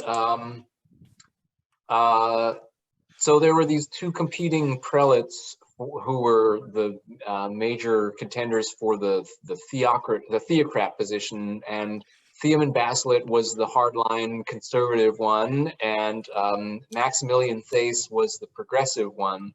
And there was a storyline where Maximilian Thace died, and Theoman Baslet became theocrat, but the death of his colleague and friend Maximilian Thace tempered his view on various philosophical and theological topics. And I forget who had the drink naming contest. Maybe it was the folks whose characters were Steiners. I think Mac Chambers was. I think you're right. It was Matt Chambers and his well, I think his fiance at the time, but his later wife and one or two other players who were playing them. And I think they actually issued that certificate themselves, that they made it up and created it and ran the contest now, as Derek's talking about it. Ron Levy was Tell who won, it looks like. Yes. That's right. Ron Levy was, he wrote a couple of scenarios, Pale regional scenarios. He was infamous for deadly encounters. Yes. Very cleverly constructed, fully legal, but very dangerous to characters. Yeah, if you didn't play smart, you generally died in Ron's encounters. So he was an expert with the CR advancing system, because if you're really good at math and you look at 3.5, you will see, oh, I can do this to undead for 1 CR point. I can do this. Like if you give a giant the NPC class levels, you can give them 2 levels for every CR adjustment. So their hit points go up, their base attack bonus goes up, all this, and they can get spell casting if they were the what was the NPC 3.5 spellcaster? Like a hedge wizard, but there's a specific term for it. Adept, I think. The adept, thank you. So you could give like a frost giant 8 levels of adept. They could now cast 4th level spells, and that would be a legal thing to bump up or by 4. And they could just self-buff before the fight. Giants, whatever. Well, and that was one of That's the wrong. I remember Ron would do a lot of is he would have them written so that they had self-buffed before Mhm. by the time For he the fight, did. always. The bad guys Or- always prep first. And it wasn't always that he bumped up their CR. Sometimes it was just the environment he placed them in just worked well for the combat in favor of the monster, so to speak, right? And it should. Yeah. It should. A frost giant should be fighting in a difficult, icy cavern or something, right? Where he has no problems moving around, but you do, and things of that nature. But Ron's character Tell, I think that was his first Living Greyhawk character, who is a diviner. So he could tell the future. He could tell the secrets. Nice name. And I think Ron brought a tarot deck, or he had a prop, and it was a character hook, so that when he showed up at the table when he was playing Tell, he had there's a prop or a thing that he brought to the table, like he would want to tell your fortune. And Very cool. And it was an actual tarot deck, and he would have he would pick a player at random or a PC at random, right? And Tell would have them draw their cards from the tarot and do a fortune for them before the kind of pre-adventure type thing. Oh, neat. It sounds like if he was playing a diviner in 3.5, he was probably a fate spinner prestige class. I think he ended up that at the end, but I mean, he did it from the very beginning. So even when Very cool. he was at first and second levels, he was still doing that. yeah. One early adventure that he wrote, though, was set at a dark carnival. And all these, it starts with, there's like an archery contest and a hammer contest and stuff. And then things start happening that let you know something weird is going on. And there are these metal men that lurch around, and you think they're constructs, but secretly the ringmaster is a priest of Nerul. And these are his zombies, but he's bolted tin onto them. So you think you're fighting constructs, but you're really fighting undead. And I think Ron wrote into the scenario that the ringmaster had the death knell spell prepared. Yes. Which would, if somebody was dying, you could yeah. cast death knell and it would kill them. And he also had animate dead prepared. So Yes. the 5th or 6th or higher level cleric, your character gets dropped by one of these metal zombie things, and then the ringmaster comes over and he death knells you, and then he animates you as the next zombie. So then your character is fighting against the rest of the party. That's my kind of author, although I think Animate Dead was a 3-round casting time. But I could be misremembering. And so many characters ended up that way early on when that adventure first started running. I remember, and it was known as one of the early, really brutal adventures for the Pale. Yeah. You would have to use some level of deception the longer the campaign went on, because people were familiar. You had players who were dungeon masters in their home games or for Living Greyhawk or Living City, and they were quite intimately familiar with every monster manual that had come out. So you would throw a monster at them, and even though they're playing a dumb barbarian, they'd be like, "No, I pull out my cold iron spear and I kill the demon," or I pull out the adamantium weapon and I fight the golem or whatever. So I forget if it was a meta-regional or regional adventure, but one of the authors did an albino dragon, and it was red. So everyone thought, oh, it's a white dragon, kill it with fire. The albino red dragon is immune to fire. So that was, I remember everyone pissing and moaning. That's a good trick. I got to remember that one. Yeah. It's That's like albino dragon. I can only throw an Andy Paladin once every 10 years, like I did. Well, this ties into something Ann and I have said. We both think dragons should actually be colorless. So that when you visually see them, you don't get any clues to what will help you fight them. It should be environmental. You know, alligators are green, right? You don't have red alligators and yellow alligators. But they're susceptible to fire and cold and everything. It doesn't matter with them, right? No. They're just as in they can still have their Well, yeah, they have the vulnerabilities and stats, but immunities. they're not like shining or But red right, or you're not blue. saying this is a red dragon, attack him with You need to be a connoisseur of dragons to see it, so to speak. It's not obvious in my games. It's more like dragons recognize each other, and if you're really skilled at observing dragons, then you might be able to. But and the older they get, the more kind of just they kind of blend in, so to speak, too. But that's a non-living Greyhawk theory, and talk about. And then earlier, Donovan, I think you mentioned the harm, quickened, inflict wounds combo. We use that as a door trap in the Bandit Kingdoms at 3.0. Wow. And that adventure got run at Gen Con, and I actually converted it to Pathfinder and ran it as a tournament in recent years past on Jay's Twitch stream.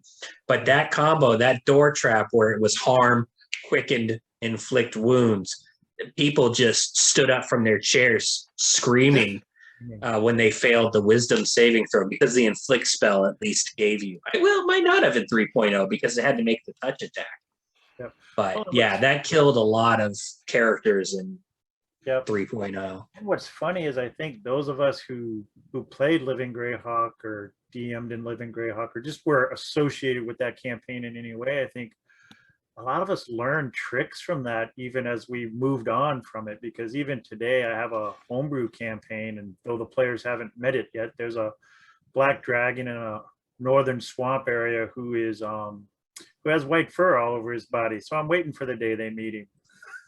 A furry white black dragon. Yes. That'd be so like dirty with swamp water. It is. Oh, gross. It's cool. That's an interesting point, because I'm running Ghosts of Saltmarsh in 5e for like year 3 now, where I think we're about to start the 4th year of our and we're getting near the end of it. And like my brain is itching to get back to the Bandit Kingdoms. Right. But I am so mean when I run things in the Bandit Kingdom. That's just what was ingrained into me as a region. Is the clerics if I used would have Speak with Dead prepared, and I would just threaten to kill PCs, and you're not going to answer my questions, I'll just kill you and Speak with Dead. Yep. And me as a home DM to this day, my wife thinks I'm a mean DM. So I'm trying to be a little bit more fanciful with Saltmarsh. I think my next campaign is bonkers. Either I want it to be DCC, but the system well enough, or castles and grenades or something, and just everybody. I digress. And I think there's a point where you miss the way we did things in Living Greyhawk and the innovation that writers came up with and DMs came up with when they were running tables for like the 5th or 6th time, right? And they're trying to make it more interesting again for their players. And and like I recently I had to go to David Baker to get them because my computers crashed several times, but went and got all my modules that I previously wrote so I could start maybe reskinning them and using them in a home campaign again. So, and seeing how they work out moving forward, but that's a great idea. Yeah. And I think there's lots of people out there, because there's lots of people who, and that's the sad part from Living Greyhawk, right? Is I think so many of those modules are tied up in legalities that you see a lot of people out there looking for those modules still to play certain ones or through certain campaigns from certain ones of the regions, and you just can't get to them anymore unless you happen to know the writers or one of the triad who has been able to save them all these years and stuff. So. Well, the short version for the audience who hasn't heard me go on about this topic before is core mod authors. So Living Greyhawk wasn't only regional, and it had meta regions, but it had core, which had 20 adventures here.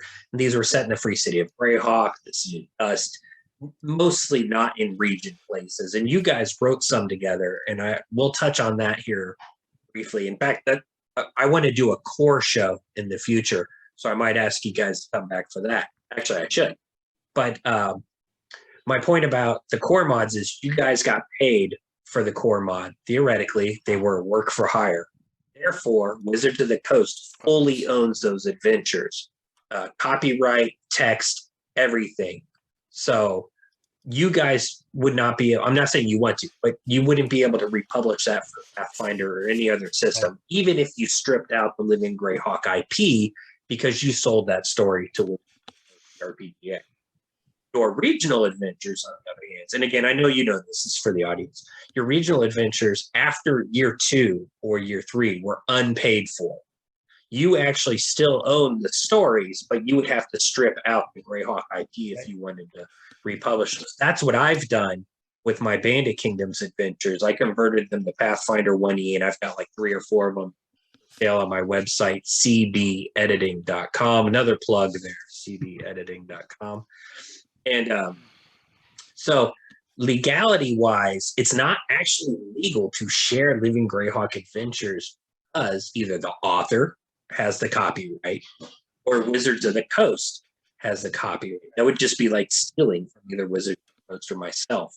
Does it happen? Yes, it happens. Anna has all the adventures because she needed them for research. She's the only person in the world, as far as I know, who's read like all the Living Greyhawk adventures for her mapping project.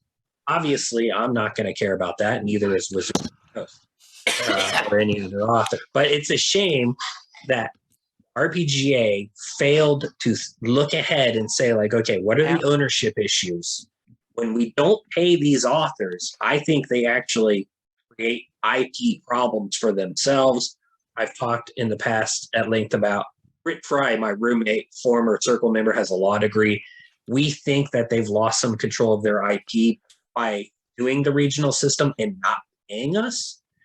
But that's a whole other deeper, darker discussion. Plus, that's the short version of why you can't easily find the Living Greyhawk adventures. Yeah. So let me flip back here. Let's get on. I got 2 more docs I want to share with you from the Pale. We don't have any of the meta orgs, unfortunately, right? We don't have any of those. It would be great to see some of them. But I like here you have some specific Pale regional rules and talking as you come down here, and you do have some deities require special education for the rules due to their positions with non-human cultures as well as within human culture. So you did take into consideration deities outside of Fultus rules-wise, which is good. It's good to know that you did that. Yeah. You also have Saint Cuthbert here. I guess it says here was working with a clergy loyal to an infernal deity in the past. Ooh. What's up? Well, so let's see. I think it was. Well, I don't know whether it was from some published TSR or Wizards of the Coast product that said that the Church of the One True Path, the Church of Fultus in the Pale, was concerned only with humans. Yes. And demi-humans were considered heathens or like soulless creatures in the eyes of the church anyway. So there are some deities that whose followers were mostly non-human, or that had like a half human, half elf or half orc ancestry, and so we wanted to address those theological questions of how the Church of Fultus in the Pale would view them. So I think those were the deities in that document. Very cool. Also, and it's kind of, oh, sorry. Go ahead. No, go. I was going to say the Pale is interesting because it is, as a region, one of the most characteristic regions that really has characters, so to speak, and that that strong religious bent is kind of really interesting. It stands up. Meaning we have another Theocracy in the Flannies, Valuna, that is the opposite. That is like very relaxed and seems to be kind of good-hearted and not extreme in any sense of the imagination. And then Pale, who's the opposite in when it comes to zealousness or how far you want to go. So I'm kind of curious before we wrap up, what was because you started both mentioning the difficulty in balancing when you go into religious theological discussions and stuff like that. Even what was the outcome for the church, so to speak? Did they turn more and more extreme, or what happened, so to speak, to the church in those almost 10 years of the campaign? Overall, I would say they became, within our reigns anyway, they became more progressive in nature, right? There was this, and it has a lot to do with the triads and the players in the Pale, right? There was definitely an intention to not sideline anybody's idea for how they wanted to play. And because of that, while you had, I guess, a shadow feeling of an overarching tyrannical church, so to speak, in practice, the church wasn't tyrannical in nature. So we didn't burn heretics constantly, although I think there was one adventure where there was a threat that a heretic was going to be burned. But Gary Holian keeps chanting in the chat, Yeah. throw another that's a heretic on the saying. fire. That's a And saying. we did from have that year. motto Yep. in the Pale, right? Yep. And I think it was a year one scenario that was literally the heretic was the title of the scenario that relates to what Jay was just mentioning there, or pulled out of the document that we provided, where the villains in that, one of them was either a lawful neutral cleric of St. Cuthbert who was butting heads with the local Fulton clergy. And then there was this third party that was lawful evil, like a devil, but masquerading as an ally to the Cuthbert priest, and somehow like corrupting the Cuthbertines' agenda there. Yeah. So Yeah, and I think that's the one I was mentioning, where I think you almost saw a heretic get burned at the stake in that adventure if you went a certain way with it. As someone from the Bandit Kingdoms, all I envisioned or heard about the Pale was, I thought it was the Spanish Inquisition, right? That's what Gary Holian seems to be implying here. And it sounds like you had PCs. Did you have Paladins of Hyronius running around the region, or Paylor or Lydia, or what was tolerated from the Fulton Church, I guess, is my question. So I would say, I mean, we had those for sure. We had clerics of, I think, almost every faith in the Pale, because I played with them, right? But there was an underlying tone that they were supposed to kind of conceal, that they weren't clerics or paladins of Fultus, although you rarely saw it in practice unless you had a player or DM who enjoyed that diehard version of the Pale. So mostly it was relaxed at the tables, and you just kind of had it in the background where it was just overshadowing. Huh. Fultus is god of all, and the Pale doesn't like you if you're not a Fultus. That's the exact same opposite as the Bandit Kingdoms, where Ayuz was in charge, and his minions, the Boneheart, had been told, don't allow spellcasters, don't allow clerics of any other religion. We don't care if it's evil, neutral, or good. They're a danger, because Ayuz is basically, the father of lies, right? So the only way you can maintain your control when you're the father of lies is by just shoving that lie down people's throats until you beat them up and they accept it. He thinks he won the election. That's all I'm going to think about that. Yeah. But so we had players who wanted to play the Paladin of Hyronius from the Shield Lands, and we'd be like, dude, as soon as the Ayusians get wind of your existence, they're all going to try and kill you. But we also didn't want to ban the build, but we wanted to encourage the regional flavor. And the Bandit Kingdom's regional flavor per canon is chaotic neutral, chaotic evil commoners, mostly rogues and thieves. So it sounds like if the Pale was the Pale lawful good, lawful neutral, or somewhere in between? I think we think were as a nation, lawful everything. neutral. Well, As a populace? in text, but I think in practice we ended up somewhere in between. And I'd also have to give a shout out to Jody in the.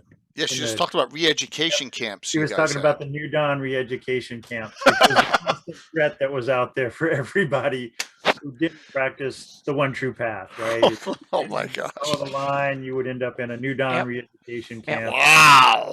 I think I even sat at some tables where there were DMs who actually took or tried to take TUs away from some characters because they had done stuff right in front of like NPC clerics or paladins of Fultus, and we're like, you're going to a New Dawn re-education camp for a couple of weeks.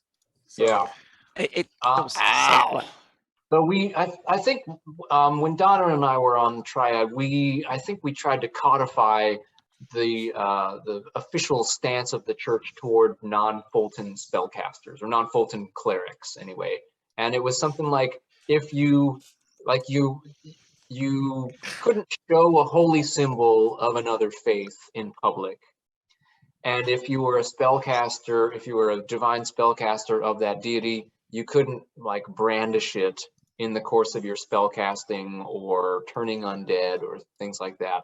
And you couldn't proselytize, which I think Eric pointed out in chat. If you did, if a clergy member caught your character doing these things that were undermining the authority of the church in the Pale, then there was a fine, or at the extremes, your character would get time units taken from you, because every character had 52 time units. That's brutal in the per campaign. calendar year that you could spend on your adventures or meta orgs or other things. So it prevented players from like traveling to every region and playing 500 adventures with their one character in a game. With their primary, yeah. Wow. Right, amazing. absolutely. Yeah. All right. But you could do it with multiple characters. So all right. The quick version of the time units is there's 52 of them, but they don't represent weeks. The way it was. A regional adventure would cost you 1 time unit if you were local to that region as a character. A meta-regional adventure would cost you 1 time unit. A core would cost you 2. And then if you were out of region, those time unit costs would go up. And adventures might be special. It might be a double-length adventure, so it costs you the number of time units to play it. Meta orgs could have a cost 4, 6, 8, whatever time units, and they would give you special benefits. In Bandit Kingdoms, we had Wanted by the Church of Iuse. You had done something to get the notice of the Iusians. 26. We can't always deal with it during the adventure, but it's just assumed to be in the background that you're freeing slaves or saying, screw you, old one, or I spit in Iuse's eye. Someone notices that, they go after your family. We would use time units like your New Dawn, but we would also, you gain access to these items and you have a difficult time during adventures. It would come up in adventure. Right. But PC is wanted by the Church of Iuse. The Iusian bad guy targets them for kind of thing. Yep. So if Donovan or I had a character who was based in the Pale, we could go to Southern California and play Nairon adventures, but our character would be spending 2 time units for every Nairon adventure we played. But there was nothing to say that you couldn't base your character in another region. So like, if we knew, oh, we're going to go to Nairon next month and we're going to play 10 Nairon scenarios, I'm going to make a new character, and that character is based in Nairon. So I'm going to be able to play each of those for only 1 time unit each, and I'll tie my backstory to that region. And you look at the con schedule, and you play the Nairon intro mod, which was first level characters only. You got 450 experience points. You were like halfway to second level or whatever it was. You would play another low-level adventure, get the second level, play a level 2 to 4 adventure a couple times, get the third level, yada, yada, yada. If you could see the con schedule, you could plan it out. And then when you went back to Nairon, your characters level, you'd play their mid-tier. You could play their adventures from last year that all the locals have already played, but you'd find a local judge who'd be like, oh, this was one of my favorite adventures last year. You guys should play. It was one of the beauties of living Greyhawk. And that Garn PC I mentioned earlier was my yeomanry PC, and I think I got to play him in the yeomanry quite a few times. In my head, he's Bandit Kingdoms because I'm Bandit Kingdoms, but he's really from the Hool Marches in the yeomanry. Yeah, and this was like getting on 20 years ago. So we would even we would find a DM at the convention to run a Midnight Madness slot for us as well. So not just the 3 official slots in the convention, but once the night slot had ended, it'd be midnight. You'd say, who wants to come back to my hotel room? We'll get a pizza or get room service. And if you run an adventure for us, my 4 buddies and me, then let's get another slot in. And you'd play from like 1 to 5 in the morning, and you get Wow. Just another slot in. You talk about con drain. You see some zombified players the next day with their eyes glazed over. And I did not play a lot of Midnight Madness because about 2 a.m. I would hit a wall and I'd just be sitting there going like, initiative.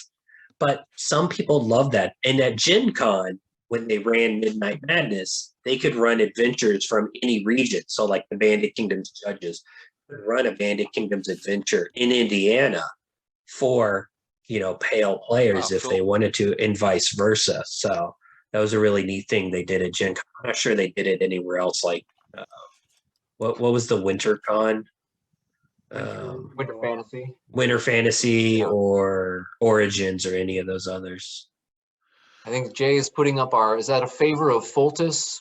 Yeah. Here, I can blow that up. Also, Gary Julian asked, if someone had the adventures, what were 1 or 2 real good ones? A couple of real good ones. Here's the favor of Foltis. Yeah. So what happened when you acquired the favor? Oh, influence points. Yeah. So, all right. Got you out of trouble most of the time. Yeah, that's cool. Yeah, you could. Favors of Foltis would come from doing something that would gain the favor of the church. And so, like, if you were caught with a holy symbol of another deity, you could trade in your favor to get them to look the other way. Or you could trade in your favors for NPC spell casting. I think meta orgs, probably the church meta org, required that you have at least 1 or maybe 2 or 3 favors of Foltis from adventures. Okay, awesome. So what about a couple of the best adventures you remember? I know. Somehow I acquired a couple of these here. I have From the Dust, right? Snowfall and Heart of Winter. Yeah. So From the Dust was Donovan and I co-wrote 3 core scenarios that were set in 10. Yeah. The 10 that had been ravaged by the ether threat by then. Donovan, you had your 3-parter that was the Shield of Faith, Arms of Divine Might, something. That was a season 3, I think. Or Champion of the Pale, I think it was. Champion of the Pale, yep.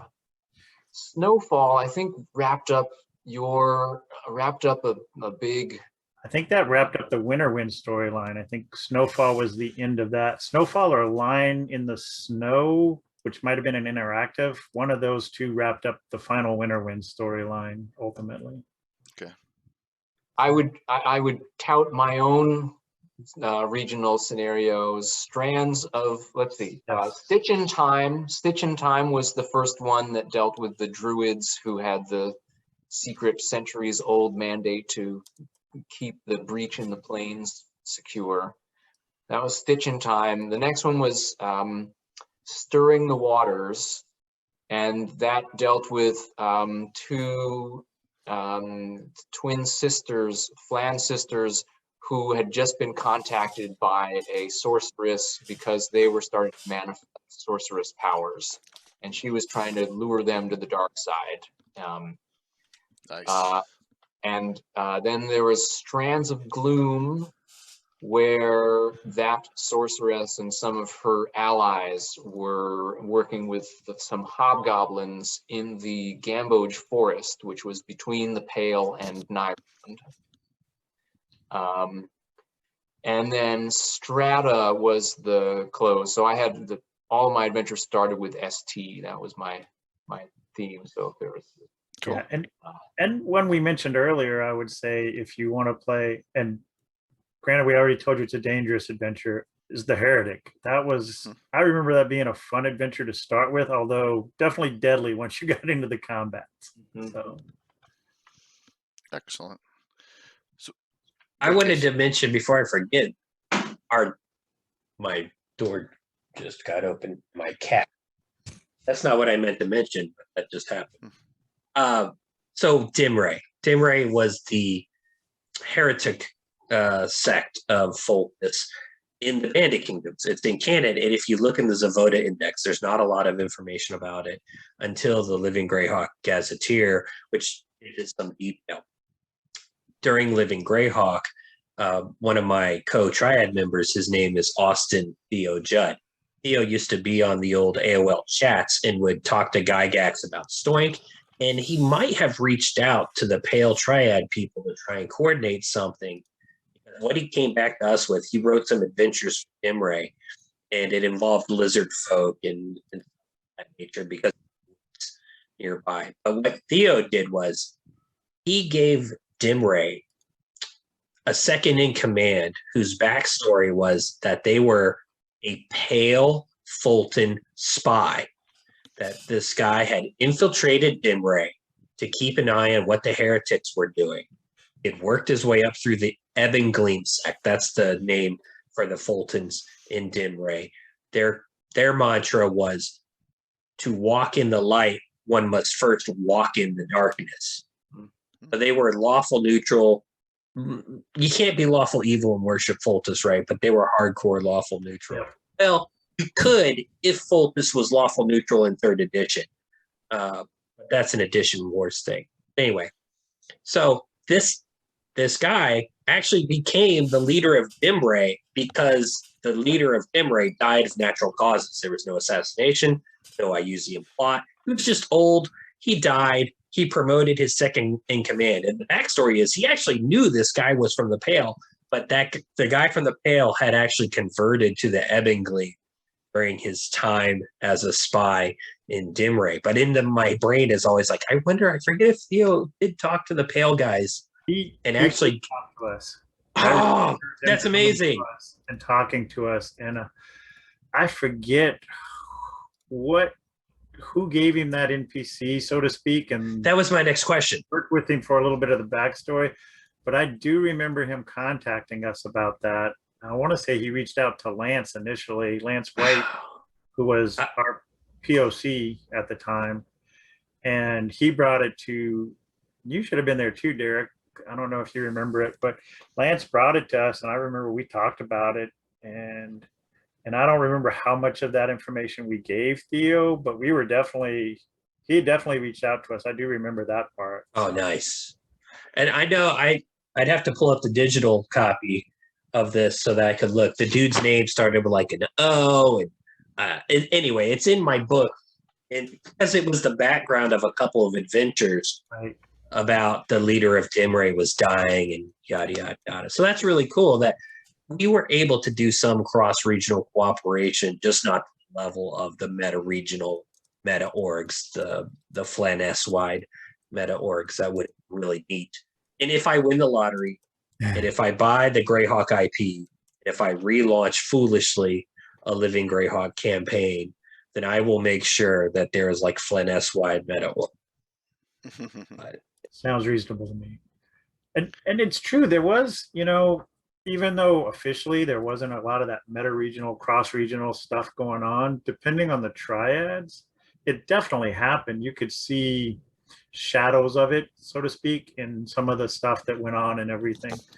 Because even like the Nyrond and we would talk at times, I don't think we ever came to agreements on everything or anything that materialized in a great way, but we definitely did talk amongst each other at times. We had those guys on episode 71. Nyrond was Arizona, Hawaii for a couple of years. Yep. Southern California and Utah. We had Craig, John, and Renee on back in the day. So if anyone's looking for a specific region to see if I touched on that region, send me a message on the Discord. I am Ardrico, spelled just like you see here in my name. And I've got a little cheat sheet that I can send you that'll tell you where to find the Grand March. We haven't done the Grand March yet, but where we haven't yet. And things like that. Yeah, if anyone knows any Grand Marchers, tell them I'm looking. Yep, because we're getting... Yeah, we've almost filled the book, except for Europe. We're getting there. We're getting there. Mm-hmm. We're getting there. And this is amazing having you two on. This is fantastic discussion. Yep. Absolutely fantastic. What would you both like to say in closing, and what do you do? Do you still play D&D, or do you, we'd like to know. Donovan, Derek, which one of you would like to go first? Let Derek go first. Okay, sure. I play a lot of Pathfinder. Okay. After LG, I played Living Forgotten Realms, LFR, and I played 4th edition home games. But then most of the local organized play folks in the San Francisco Bay Area adopted Pathfinder as their, or Pathfinder Society as their game of choice. So I played that and then brought my Gen Con crew into Pathfinder Society also. So that would be the thing that we could play together when we all got together once a year. And I met some good friends through Pathfinder Society games, and we decided to take it offline with home games then. So I'm still playing first edition Pathfinder Adventure Path home games, but playing Pathfinder second edition, Pathfinder Society, dabbling in other RPGs, but Pathfinder has been my RPG that I've played most in the last 10, 15 years. Do you still play scenarios in your home games in Greyhawk or stuff, or have you abandoned Greyhawk? I haven't played any LG or Greyhawk stuff since the campaign, since LG ended officially in 2008. Mm-hmm. Okay. Still have my binders of scenarios and my character sheets and adventure records, and awesome. Still go back to some of my character ideas for like the Shaylin the Bard for Reaper. I sculpted her after Living Greyhawk had ended, I think. I have to check the timing, but that's really cool. I didn't know that you had done it for fantastic. Reaper. It's awesome. So anything you'd like to shout out now, or anything going on? Got any projects? Any any Reaper things? Anything? Yeah. Well, I'm continuing to paint and sculpt for Reaper, and Reaper brings me down to ReaperCon, their annual convention in Denton, Texas, on Labor Day weekend. So I'm planning to be there again. Jay, are you going this year? I was 50-50. Now I'm about 25%. My son starts school the Thursday and Friday before. It's on Labor Day weekend. It's so hard. I got my room rented and everything set and all, but he starts junior high. I don't know how I can just miss. It's tough. It's junior high. He's got years of school left in his future. Exactly. Says the Tell guy my wife without that. kids. So tell my wife. It's tough. So we'll see. Here's my kid. I don't have to worry about school. Well, Derek, thanks. Really appreciate it, man. This has been awesome. Yep. Really awesome discussion. Donovan, how about you? So after Living Greyhawk, I moved on to Living Forgotten Realms. Unlike Derek, I tried Pathfinder Society, and with the Pathfinder rules, or 3.75 as they were labeled at the time, right? And quickly realized why I agreed with the move on to 4th edition, because my character died along with the rest of the party in my very first Pathfinder adventure. So moved on to Living Forgotten Realms, and actually was regional administrator for Impilter for a year and a half there. Oh, okay.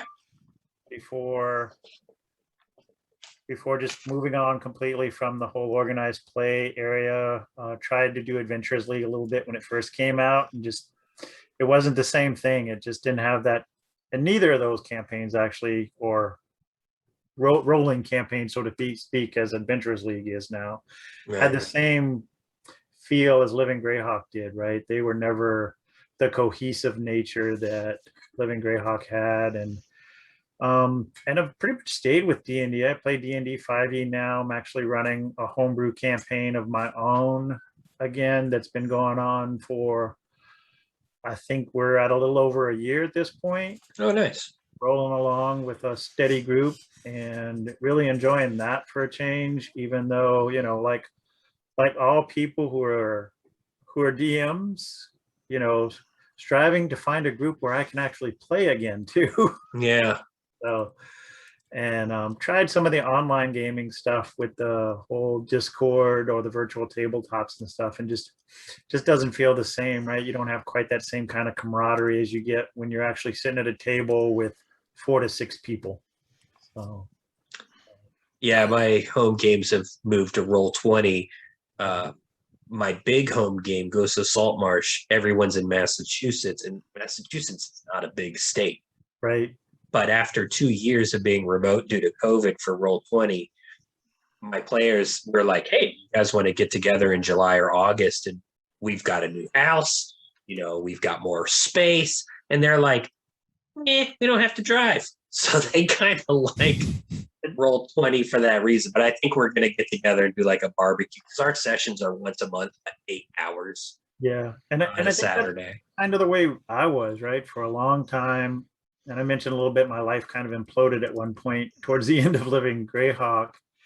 And even after living Forgotten Realms, was kind of in and out of gaming for a while there, and then moved to Omaha and was at my job. And there were a few people who came to me and they knew I'd played D&D, and they were kind of like, hey, you ever watch this this streaming show called Critical Role? And I was like, I heard of it. And they're like, you should check it out. And started watching it, started talking to them, and that's how the home game came to be. We just started talking and we were all like, we would love to play again. And I was like, well, I can DM, so let's do it.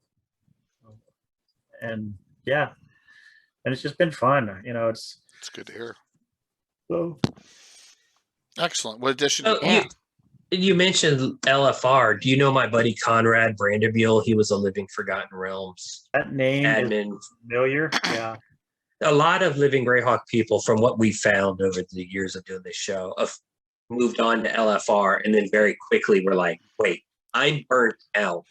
I'm now out of grad school. I'm now married. I'm now have a kid. I have a real job, and just could not maintain any sort of effort or pace with Living Forgotten Realms. Took a few years as a breather, and then are involved in D&D Adventures League. We've had Greg Marks from High Folk, who's an administrator, right? David Christ who's running the cons for that. Eric Menge, who's been on this show multiple times, and with Jay, and actually has connections with Ed Greenwood. Ed Greenwood has been on this show, or the Sunday version, multiple times as well. So he's been talking Living Forgotten Realms, but Forgotten Realms and Greyhawk, like crossovers, right? Plus, Ed plays in my Greyhawk game. So I think we've seen, I want to get together the current Living Greyhawk alum who are in publishing. We've got Sean Merwin and Ron Lundeen and all these former Triad members. Obviously, Bullman, who did Pathfinder 1E and parts of, I guess, a future show. Yeah. A lot of it with Mark Seifert, who I know from Pathfinder Society in the Boston area. He was a power gaming machine in Pathfinder 1E. So, but anyway, my point is that we have Living Greyhawk has a legacy in the gaming industry that we're really only realizing in the past few years of doing these shows, is like how much talent Wizards of the Coast got for free, basically, unless Circle members, because we know they got paid a couple $1,000s per year, that have gone on to work either in the gaming industry full-time or adjacent to it. So, the fact that you mentioned, Donovan, that you've done Living Forgotten Realms doesn't really surprise me. Just like you said, you didn't do it for very long. Yeah. Yeah, and it's like LFR had regions, but they didn't map to real world regions, and they weren't exclusive. Well, like they LG. did. They mapped to real world regions, but they weren't exclusive like Living Greyhawk was, right? Okay. So Impilter was actually, amazingly, one of the European regions.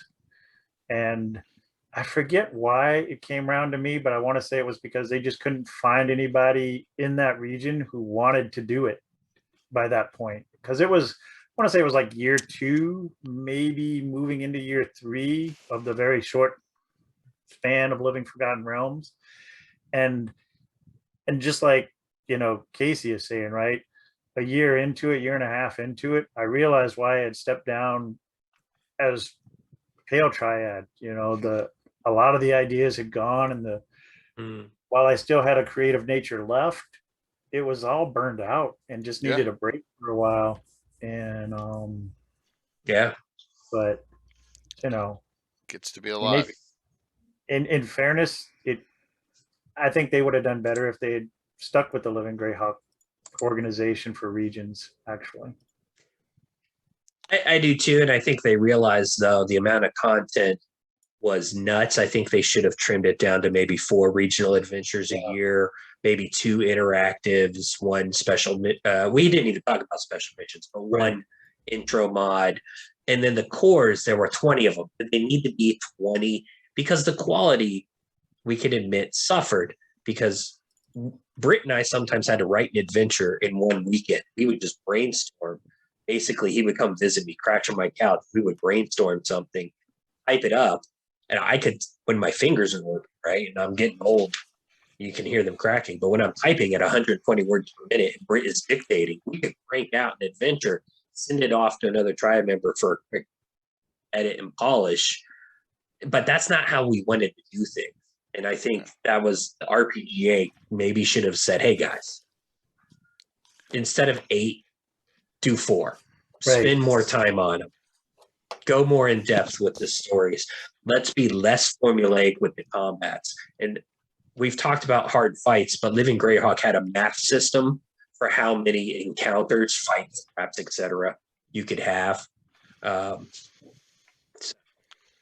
Just there's a lot of lessons they could have learned for LFR, and they did learn some of them for Pathfinder Society, I think. But I think there's some that they ignored. In the regional system, I think they should have done maybe as a factional system for Pathfinder Society. But when I played about 30, I feel like Pathfinder Society adventures, enough to get to 12th level and play a few of the, higher level things. It's a good question for Rob. But there was no camaraderie. There was no Yahoo groups.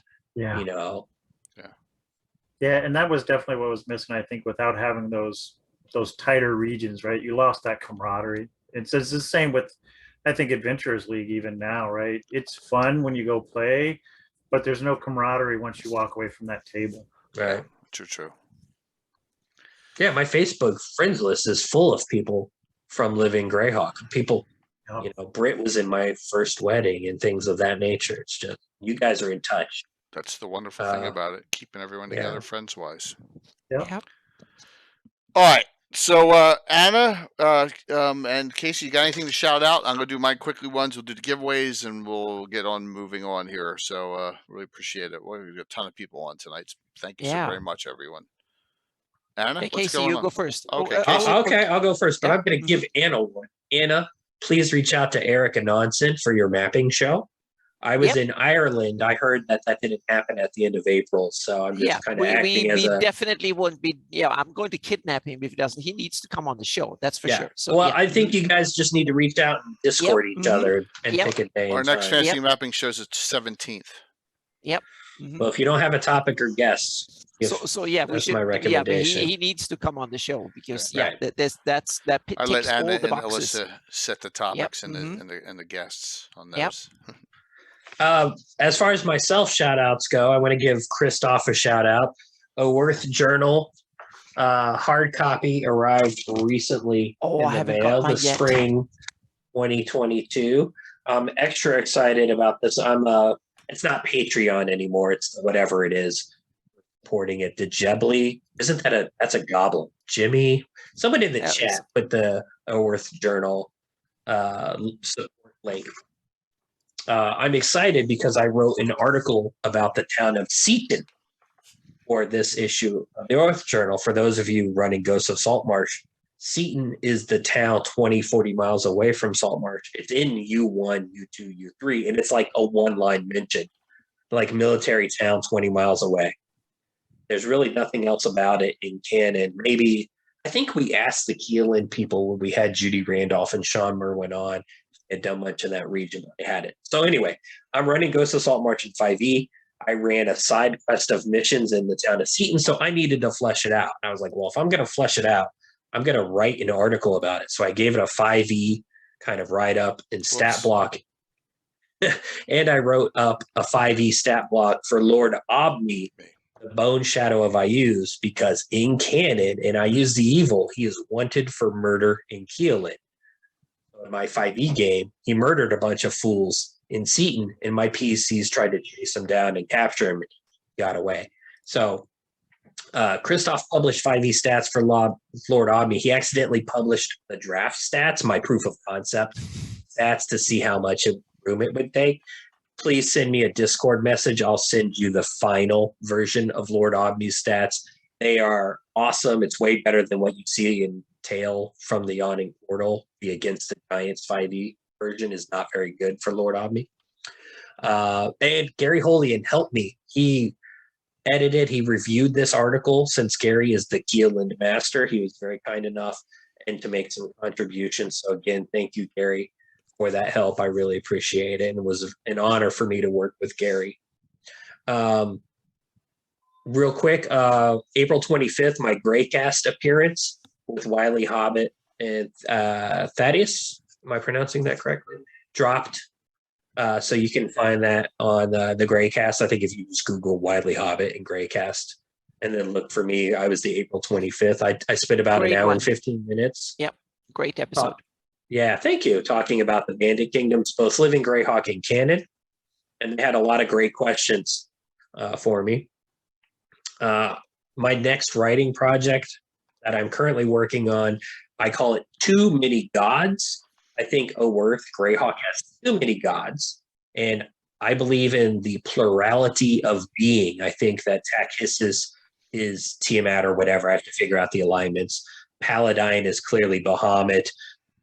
On Oerth, I'm doing the same thing. I've got a couple. If I have a lawful good god of war for the Oridians, and I have a lawful good god of war for the lizard folk, I think they're the same entity, and those are just different aspects they're worshiping. So I am making like 3-diagram thing where I'm going through all the gods from the Living Greyhawk Deities book, which of them, and I'm trying to merge it down to as few gods as possible, and I'm going to give them a hierarchy: lesser, hero, quasi, demi, etc., etc., etc. And I'm working on that to submit it to the Oerth Journal. I call it Many Gods. Cool. I've mentioned my Ghost of Saltmarsh campaign, and then finally I had mentioned I do want to start on my unofficial History of Living Greyhawk project. I know it'll take me a couple of years. These podcasts, thank you guys for coming on, because every little nugget when I go to rewatch these and take notes will help. And so that's, something I want to do. And I think it's important to preserve this history since Wizards of the Coast sadly made no effort for whatever reason. I pitched a Best of Living Greyhawk adventure path, The Rise of Ayuz, to Chris Perkins years ago. And he said, thanks, but no thanks. We all know Wizards of the Coast has some sort of Greyhawk issue going on. So it's up to us, everyone here, everyone in the chat, to kind of be the keepers of the flame. Does Casey know about what's going on with you and me, Anna? It doesn't sound like he does. I do. But you should say that again. That's okay. So that's it for me. I know that was a little bit long, but I appreciate it. And I hope everyone had a good time. Anna. I'm going to be short. Very soon there will be a bunch of all the new updated heraldry, the added and the updated heraldry will come, and it will be 280 shields coming in a zip file very, very soon. And then that concludes about 75-80% of them. I think there will be all in all there will be 320-ish or something like that when the whole updated line. And I've added from the ones that are on my map, I've added from my campaign and a bunch of other ideas and stuff I've added probably about 30 or 40. That's awesome. And I have a bunch of them coming. One of them is with Gary Holian, going to review them, but I have the Death Knight heraldry coming up, so to speak. So there's one shield in there, and that's the Muirhull shield, but there's coming. So I'm working on Death Knight heraldry. I'm also working on some additional Ayusian heraldry and some old Flan heraldry as well. That will be inspiring coming. So there will be some more Ayusian heraldry coming in, and also some regional. And we found on the previous show when we looked at the Temple of Elemental Evil that is in one Elmore illustration from the Welcome Wench. There is a shield hanging on the wall. I'm going to do that one, and then we have to figure out where it comes from. It's actually the inn in Nulb. Oh, sorry, in the node. In Yes, the node, even yeah. better. So, yep. Yeah, Yep. absolutely. So that's kind of cool. Now we have a node symbol, and we have to figure out where it comes from. So it's kind of cool. So there's these kind of cool little tidbits. And I'm also for my mid-tier patrons that are that will be a Meyerhawk write-up of Igvolv. That I've tweaked for my campaign.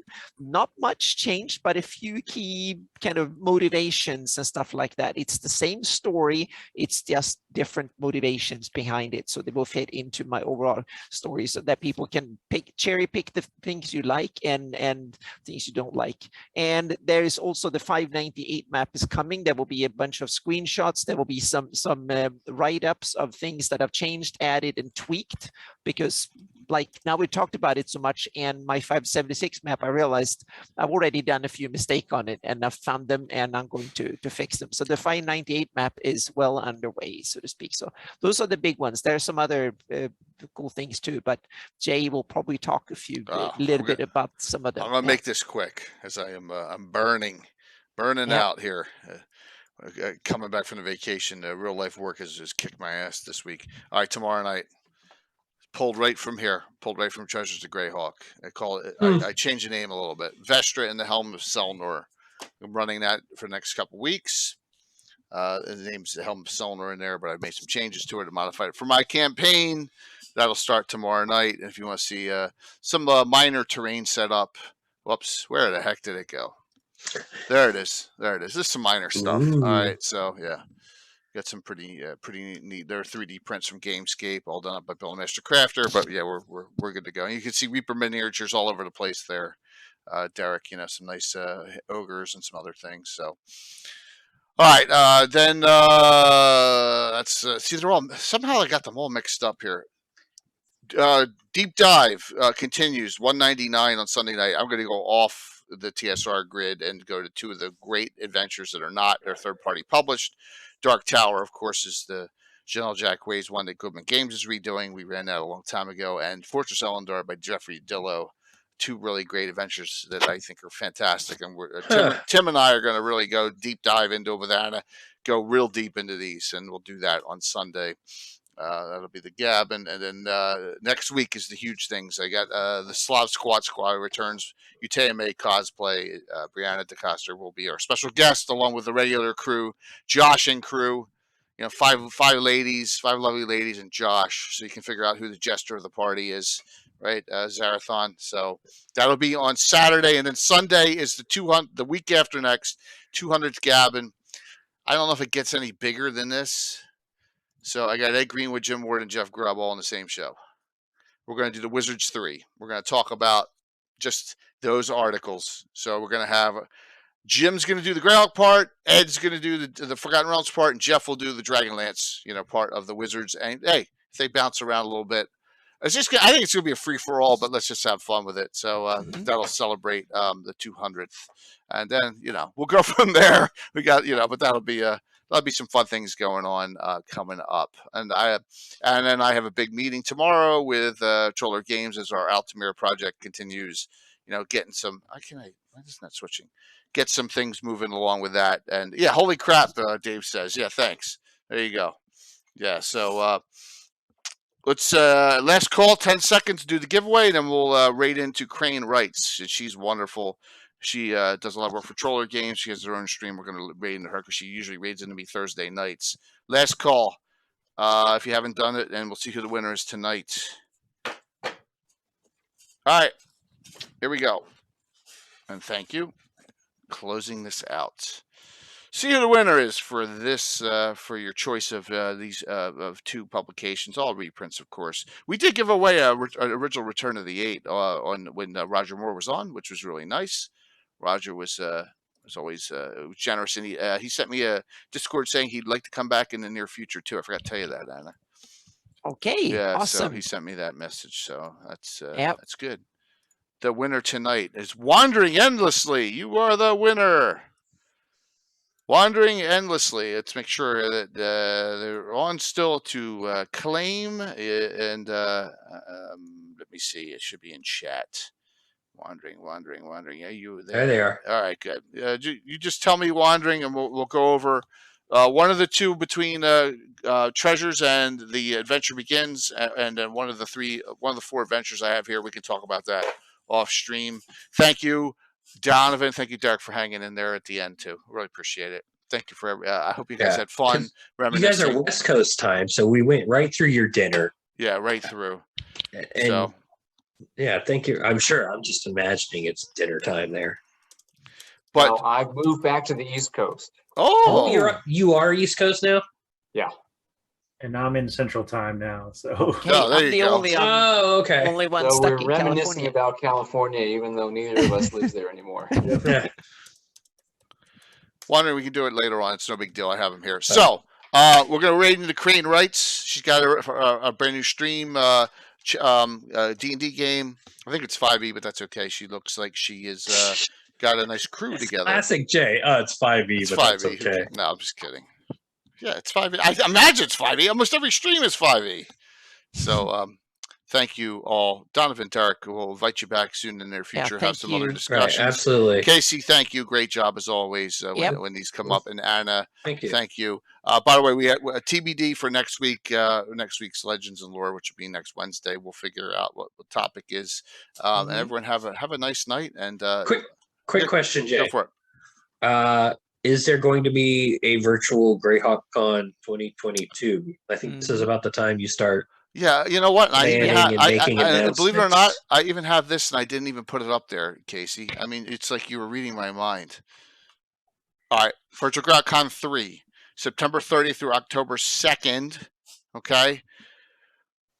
Tabletop events will be up June 30th for submissions. I knew we were getting close. June 30th for submissions. This weekend. I start working on my streaming partners. And I may stretch that out to 4 days, but it's Friday, Saturday, Sunday, first weekend in October. Everyone's welcome. Everyone's welcome. It's like there's a $5 online fee on tabletop events just to cover the costs of it, and so it's really not that's it, $5, and that covers all the logistics we got to go through to utilize the site, and it's a fun time, and we have. I'm gonna go for 24/7 coverage. I got all submissions to run games at Virtual Greyhawk Con. Anyone can sign up, of course.